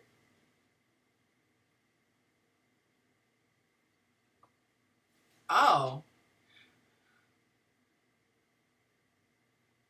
Yeah, so, okay, since everyone is being grown right now, I'm going to be Mama Yancy. You guys don't see Mama Yancy a lot. That's reserved for my Facebook group. But I'm very protective when I'm Mama Yancy. As she said, she's not sleeping. She's not. She's wide awake. I am correcting her, and she's not leaving. Do you know how much humility that takes? And she's saying, I'm not offended. I need your help. That's why I'm here. I am being extremely cautious because I know the matrix, human nature, aka the matrix. And I understand that when a stranger, of all people, steps to someone who is also an adult and says, you're wrong, I'm right, you don't have the truth, I have the truth, that is offensive. Just naturally, it's offensive. That's why I'm being very cautious with her. I'm saying, hey, I hope I don't offend you. I'm going to use you as a teaching example. Thank you for being brave. You see, I'm not doing this on accident. I understand human nature because I am a human. I have that same nature. And I'm cautious, and I'm encouraging her, and I am applauding her for the bravery because I don't want her to feel discouraged. And Link, your comment is very, very capable of provoking her human nature and making her want to shut down. And it will require her to really keep her defensiveness down, right? She's going to want to defend herself. And I'm not being funny, but look, she's defending. He says, I pray she wakes up. What does she say? I'm not sleeping. She's defending herself because you are accusing her. And because she has humility, she's not being disrespectful. But you're lucky that she's humble. Because if she wasn't humble, she'd be cursing and calling you names and being derogatory. So we have to be very careful to not give unsolicited advice. People are on my channel listening to me because they are choosing to take my advice. If someone's on my live stream, I'm making the assumption that you're soliciting my advice, or else why would you be on my channel? So men, this is a learning opportunity. You need to be careful that when you speak, you are not judging a person. When you say, I pray she wakes up, you are implying that she is sleeping. She's not sleeping, in my opinion, because she's here and she's listening actively. Out of all the people who are listening right now, she's one of the only ones typing. She wants to learn. It takes humility to say, but this is what I'm thinking. I'm hearing you, but I still feel this. She is in a public platform commenting back and being honest. I can't help someone if they're not honest. So the fact that even if she's making quote unquote, make a mistake, I'm appreciating her being honest because then I can correct. So I'm just saying, I'm not going to assume that you have ill intentions, because in the past I've assumed you have ill intentions and I got kind of heated at one time. I've seen enough of your character to know that you don't have ill intentions. I'm simply saying be careful because words have power. And I don't want these precious, sweet, childlike women to get discouraged. That's when women shut down. When a woman feels judged, she feels shut down. She shuts down. So when you say, I pray this woman wakes up, she's feeling singled out. And if I'm wrong, lady promoter, and I'm not speaking correctly for you, tell me that. But I'm speaking on behalf of human nature. This is psychology. If I hear this woman, now she's singled out, I pray wakes up, you're inferring that she's asleep. However, with this new generation, nothing makes sense to them. Now you're speaking hopelessness. Only competing with men to try to prove that they're prized, and they're confused about it all. That is a negative thing that you're projecting. We speak what we want to happen. So men, be careful. Women look up to you. Women look up to you. Women, men look up to you. Women, men look up to you. Use love in our words. So what you could say, Link, is, sis, I'm so glad you are waking up. ING means present tense. She's admitting that she has more to wake up to. She's admitting she has more to learn. So help her. Recognize the progress and acknowledge it. Everyone wants this. I literally said to my dad 2 days ago, Daddy, I wish you could reach the phone and pat me on my head because I want to be patted on the head. I want to be encouraged and say, I'm proud of you. I see you. Keep going. So when you see our sisters sitting, who sits here and listens to me say what you're doing wrong for an hour and a half? An exceptional woman with humility. A woman who has divine feminine energy and not wounded feminine energy. That takes a strong, humble woman to sit here for an hour and a half and listen to me say what you've been doing wrong. So ladies, clap for yourself if you're on there. Clap for yourself. You can either clap for yourself in person or clap with an emoji. That is a freaking big deal. I see so many women who are lost and arrogant. And I say, I can't work with those women. I can work with a woman who's lost and humble. Why? Because then we have results. He says, not all women. I apologize to you. I review lots of videos and based my opinions on those types. Again, my apology to Lady Promoter. Points accepted. My opinion was not aimed at her. My apologies. Do you see how humble that comment was, you guys? Men? He did not have spite in his heart when he wrote that comment. And if you've seen old shows, I didn't understand him, and I thought he had spite in his heart. I know now because of experience and seeing him enough, he doesn't. He's not malicious. I discern spirits. So the fact that he listened to what I said, y'all, this is such a beautiful teaching example. Jesus, thank you. Because Lady Promoter kept her cool, she defended without getting nasty. Okay? She defended, she corrected him. No, you're incorrect. But she didn't get nasty. Because she didn't get nasty, it didn't provoke him to get nasty. Remember, you can only provoke what's inside of us. So if it comes out, you guys, it's in there. But the goal is to not be a provoker. We want to invoke love and joy. We don't want to provoke anger and defensiveness, right? We want to level up. So Link, he's demonstrating masculine humility. He listened. Women want to be understood. Okay, everyone does, but women especially desire to be understood. So he listened with an open mind, and he took in the information, and then he humbled himself and said, I apologize. I apologize. This is actually where I was coming from. Do you see this right here is literally goals. What just happened in the comments? 2 people stayed calm, 2 people communicated effectively, and now we have resolution and we're back to harmony. Okay? Everyone's good. This was live and in person what I'm talking about. This is next level stuff, you guys.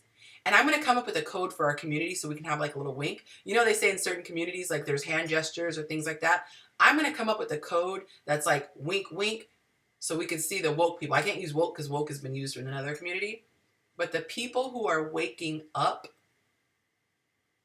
to the love language, the language of love, when we do things in love, people who are coming out of the matrix, I got to find, and you guys can help me come up with the term, but we're going to come up with a term for our community members so we can be like, I see you, right? People who don't respond with arrogance and pride. People who operate out of love. When their goal is love, when their ultimate desire is love, you start to see all these, you see totally different energy.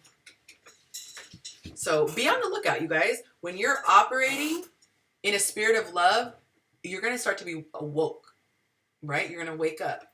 And you're going to notice if the person is trying to get on the same page. Are they trying to love? Are they trying to cooperate? Or are they trying to cause tension? That's called spiritual discernment. One spirit is coming from a dark place. The other spirit is coming from the spirit that's happening here. It's coming from love. Link says, I want us better is all. And I believe that now that I've spent more time with you. And sometimes my comments may offend, and I see how words harm. Oh, you will make me cry. I will pay close attention forward.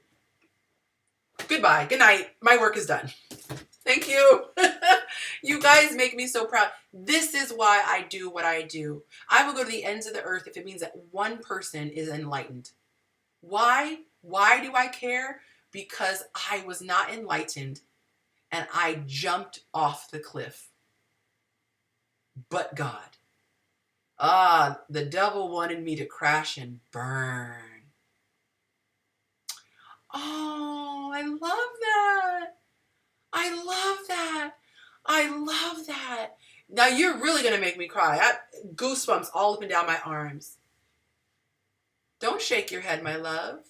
You're crying because you have God's spirit in you, and God's spirit in you responds to love.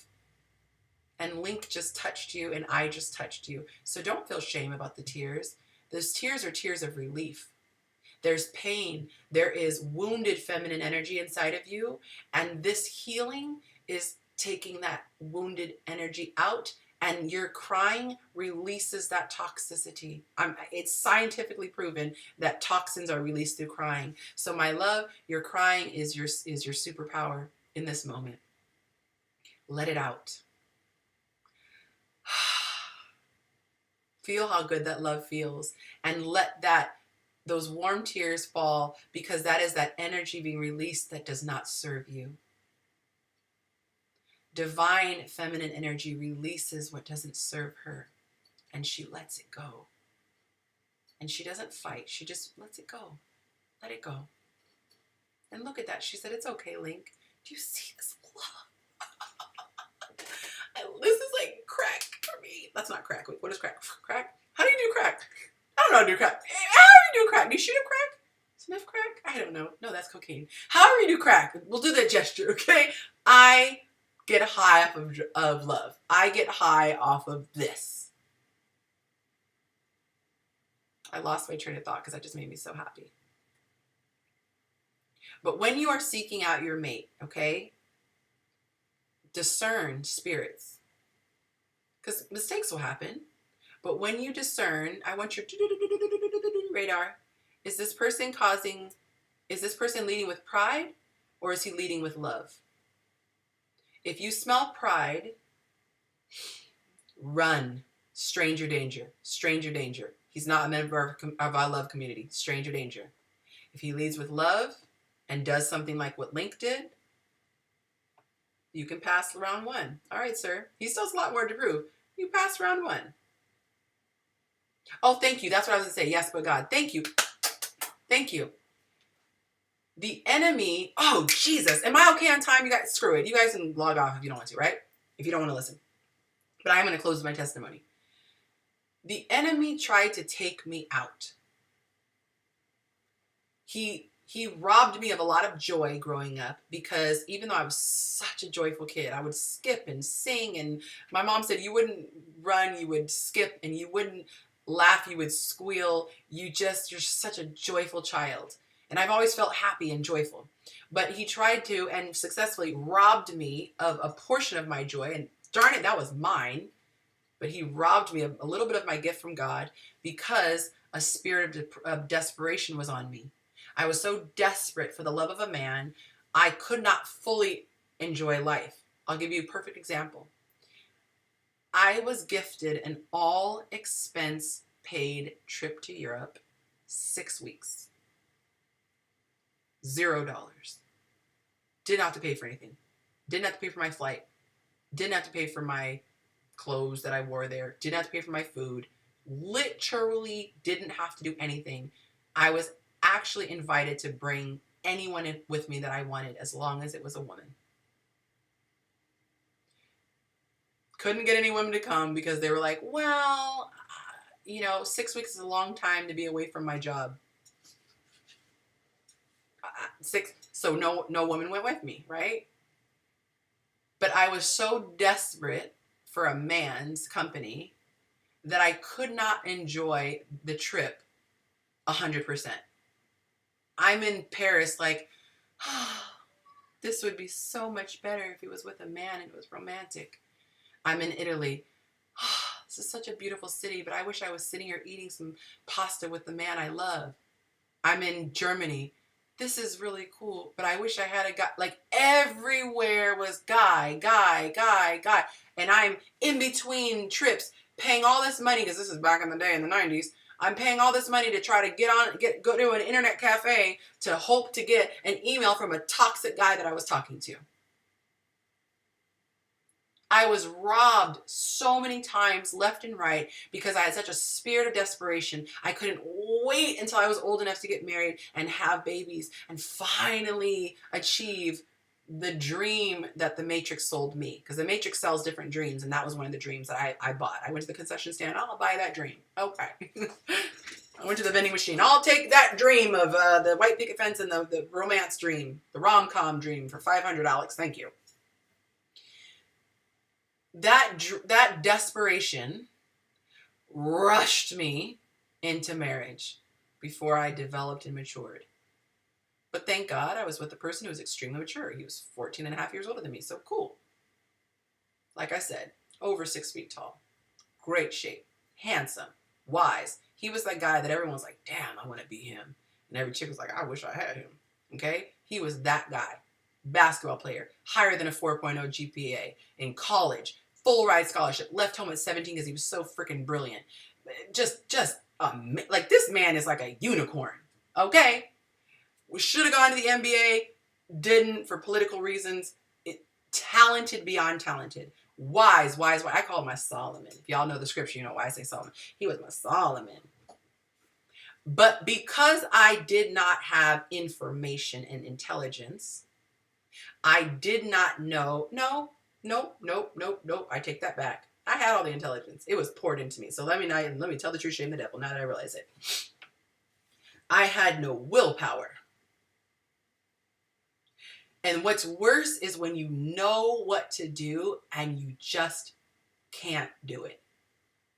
So he would say, don't touch the stove. And I'm like, bleh! And I would touch the stove. He's like, don't touch the stove. I would touch the stove.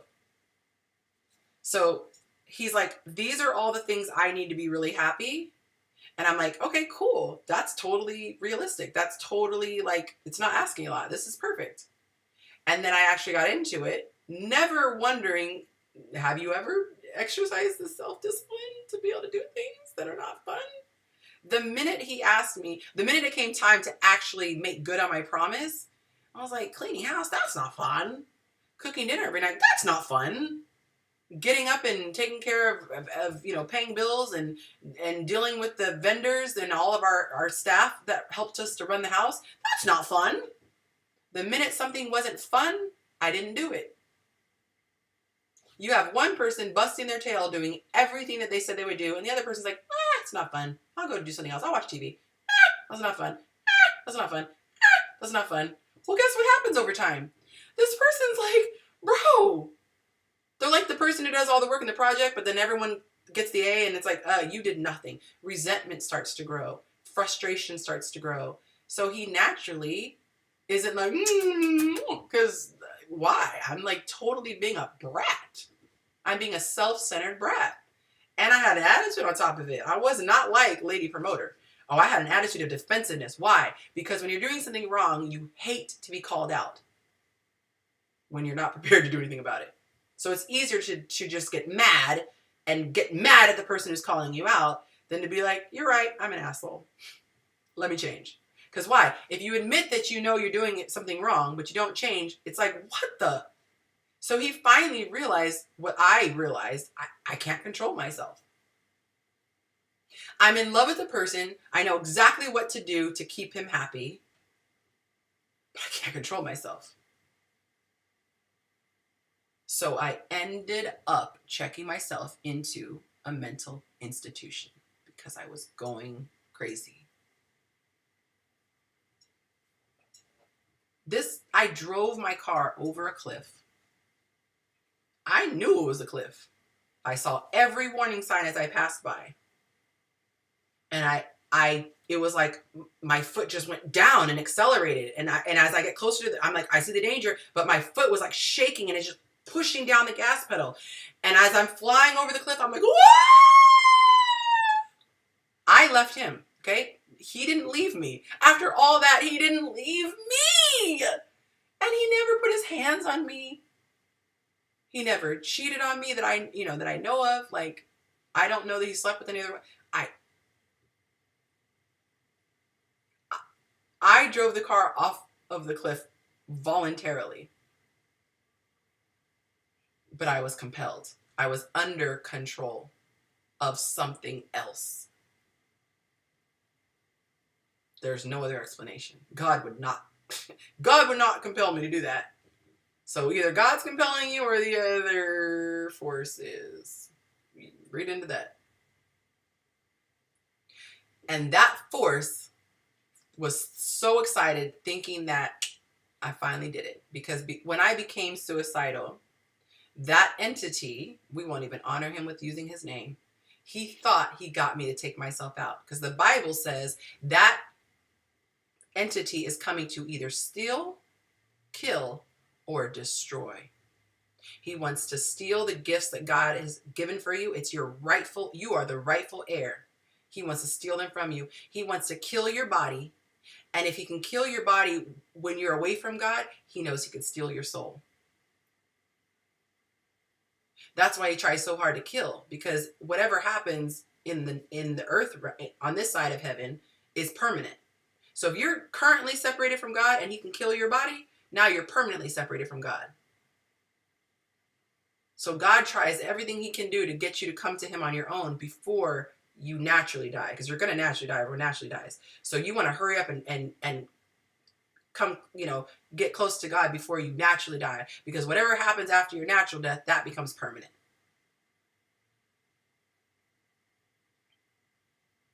Thank you, Natasha. So what the devil did was he said, I'm going to push her over the edge. What's that thing? Don't push me because I'm close to the edge. I was beyond the edge. I was like hanging off a ledge. And here comes the enemy trying to step on my fingertips. He finally gets me to go off the cliff. My car careens to the bottom. I'm in flames. I'm mangled. Every bone is broken. This is an analogy, not really, okay? Every bone is broken. It's a hopeless situation. My car is on fire. I fell into a river. The car is filling with water. I'm drowning. There's crocodiles circling me, and there's quicksand. Any part of land, anywhere swimmable, is quicksand. Like, I'm trying to paint the most dire situation. That's how you feel when you're depressed. And I almost took my own life. I fantasized about it. And he almost got me to the place where I was going to try to get on a substance to deal with the pain. And I remember thinking consciously, I'm not going to do drugs. That's just switching from one problem to the other. Now I'm going to have depression, and I'm going to be an addict on drugs. I'm not going to do alcohol, same thing. I'm not going to just substitute this problem for another problem. And I'm not going to go out and have an affair because I'm depressed because I don't feel like I have the love that I want. I'm not going to have an affair. I'm not going to stoop that level. So I'm going to have an emotional breakdown. So I went to go get help. And so that experience did not help me. The doctors didn't help me, shall I say. But what God did was, when I was in there, because I chose to stay there for 7 days. When you go in voluntarily, you can leave whenever you want. But being in there for 7 days, I had an epiphany and I said, oh my God, all of these women who are in here with clinical diagnosis, anxiety, bipolar, depression, every single one, because I talked to them, I was there for 7 days, I talked to every single one. Every single one of them, guess what they're dealing with? Emotional pain. Romantic, specifically romantic emotional pain. Is there a correlation? When women get pushed over the edge, when they don't feel loved, they have so much emotional pain, they can get pushed over the edge and their body responds by going, wires get crossed, and they can end up, in my opinion, I'm not a scientist, but I've seen it. There's a mind-body connection. Science is proving it. You can end up bipolar. You can end up battling anxiety. Like literally, you have panic attacks. You can't breathe. Your heart starts racing. Your pupils dilate. It's a physical response to how you feel. You can have depression. You can actually develop other ailments. You can actually develop tumors. You can develop cancer. You can literally, if you're stressed enough, you can develop physical ailments that will make you die.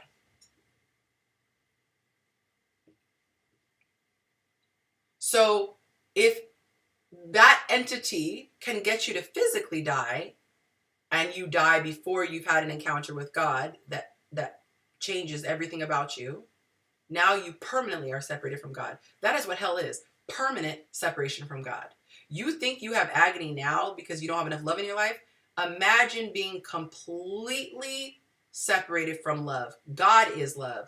You get a taste of love on this earth. So imagine how bad you feel having a watered down version of love, which is from a person. Person's love is so watered down. It's literally like you take 10 ounces of a drink and you put 9 ounces of water. That's how diluted a human's love is.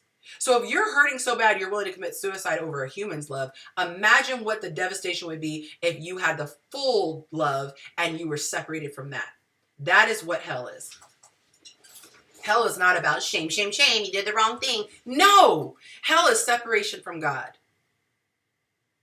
Just like heaven is being in communion with God. That's why there could be heaven on earth. I am literally in heaven right now because I have all the benefits of heaven. I have love, I have peace. It is a state of mind. It is total nirvana, which is what is the result of being close to God. When I commune with God, I have everything I need. God, I don't have enough money. Okay, give me wisdom, Lord, please.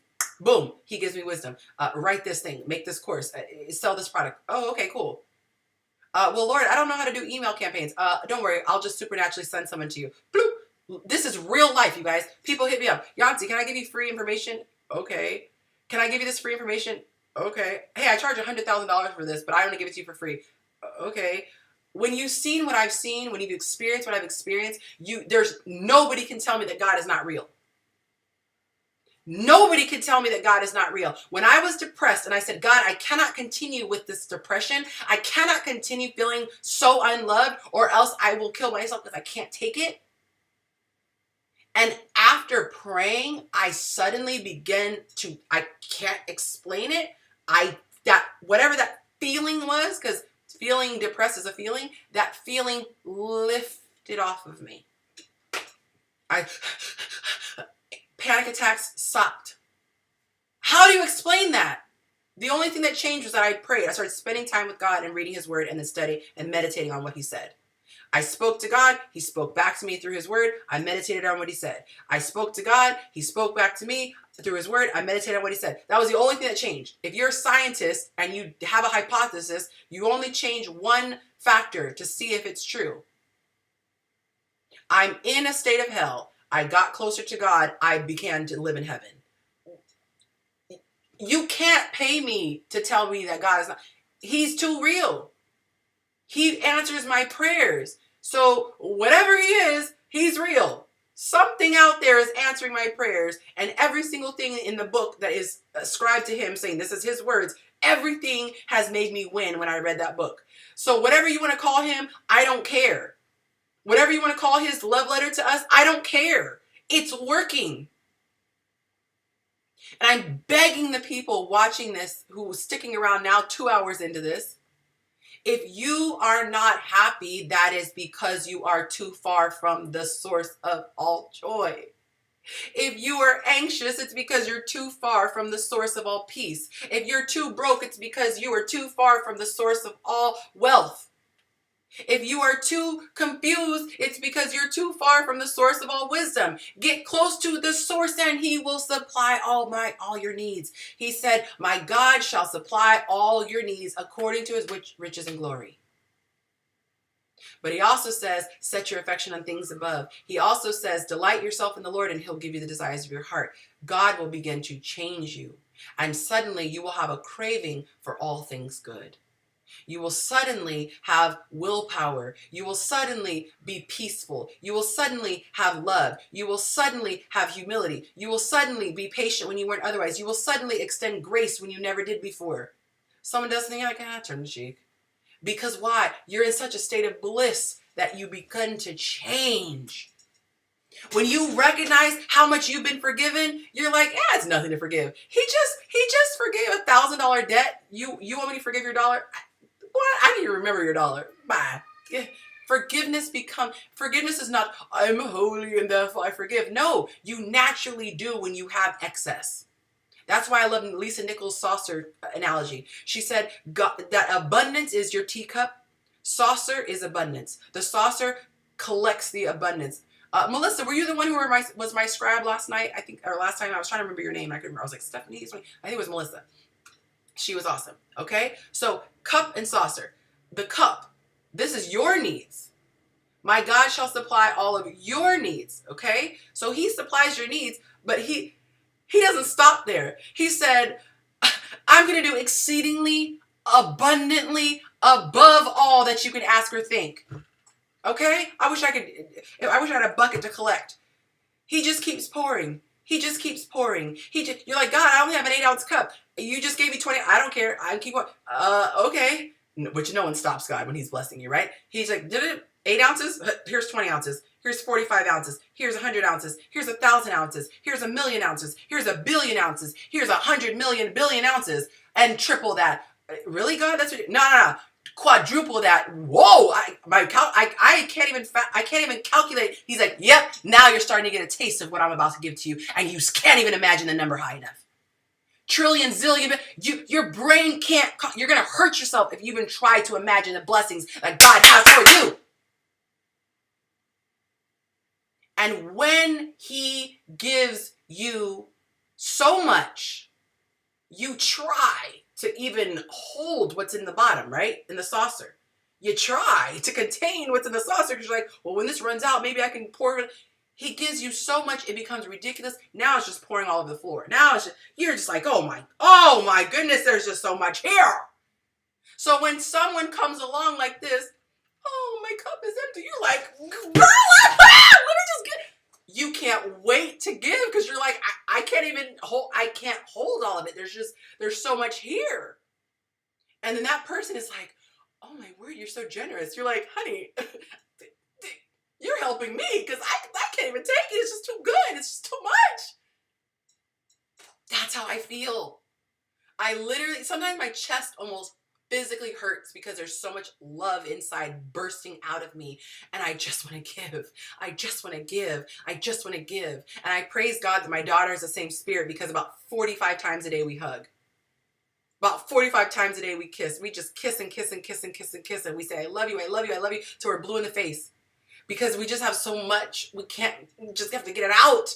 And I say, thank you, God, to give me a daughter. Because my son's like, Mom, God. But a daughter who has the same spirit as me, I could say, I love you. And she says, I love you. And 5 minutes later, I love you. I love you. I love you. I love you. Hug, hug, hug. Kiss, kiss, kiss. Hug, hug, hug. Kiss, kiss, kiss. I love you. Love you. Love you. Love you. So it's not that believers, Christians, are just these very, very self-controlled people. No, we have so much we've been given so much. We're like, take it. Leave the door open. Take what you want. I have so much and I get more every single day. And if you're a believer and I'm not describing your life, you need to look into that. Not from a state of judgment, from a state of like, oh my God, honey, you didn't know that you have an inheritance that you're totally entitled to right now, not when you're 18 or when he died. No, like now. It's active now. Trust fund, baby. It's available to you now. Go read your word. Figure out why there's a disconnect. Or if you want me to rapid fire, help you get there faster, let me coach you. I love coaching women how to jump and skip ahead. I read the word so I can quickly tell you. Or you can read it yourself. I'm not going to pretend like I've made this stuff up. Read the Bible yourself. But if you want to speed it up, you can pay me to coach you. I'll coach you. I'll tell you what worked for me. That's all I do. I coach people, tell them what worked for me, and then it works for them. Okay? But I have to end here because I will keep going because, again, I love this stuff, so I would keep going. But I want to respect your time. We're 2 hours and 10 minutes in at this point. Please get on my email list because when I give free resources, I want you to see it. If you like this stuff, you're going to love the webinar, okay? And it's free. So I would say no obligation, but technically you could say the email address is an obligation. I don't know. But you can unsubscribe, so it's not permanent. But get on my email list. Make sure you get a seat when the webinar information is dropped. Tell all your friends. Please, I feel like this stuff will change the world. That is a huge statement, and I can say it because I believe it. I believe this stuff will change the world. So go out, get on my email list, tell everyone you love to get on the email list so that they can join this webinar. And I just want to pour out my heart to you guys, okay? If you liked this video, please hit the like button. If you love your friends, share it with your friends and tell them don't be scared, don't be traumatized that it's 2 hours long. Just listen to the first 10 minutes, okay? Get them hooked, right? And if you haven't subscribed to my channel, please click subscribe. Hit the notification bell if you want to be notified when I go live. Again, I send the email to everyone in my email list, so you don't even have to remember. If the email comes, here, this is what I'm talking about. Here's the link. But that's it, you guys. Pray for me, please. If you would like to sow into my ministry, as we say in the church, you can become a patron. You just click the link in my description. For as low as $5 a month, you can help out. There are higher ones, but as low as $5 a month. For $15 a month, you can be in my Sunshine Club. We help each other stay accountable when it comes to fitness and weight loss goals. It's this fun little thing where we keep each other accountable. And little friendly competitions and stuff. And then I coach once a month. I coach in a group setting once a month. But that's for $15, and then the free one is $5. That's just general support. But if you want to help me, please do that, because I do this on faith, y'all. I am a starving artist, as we say, but God is working that out even. Okay? That's it, you guys. This is 2 hours long. I'm blown away that there's still people on here. Okay? I love you. Please, until next time, in the meantime, tell someone that you love them. And I hope that it is crazy apparent how much I love you. As always, I will stick around in the comments for just a few minutes because there's a delay, and I want to say goodnight to all of you. But formally, good night.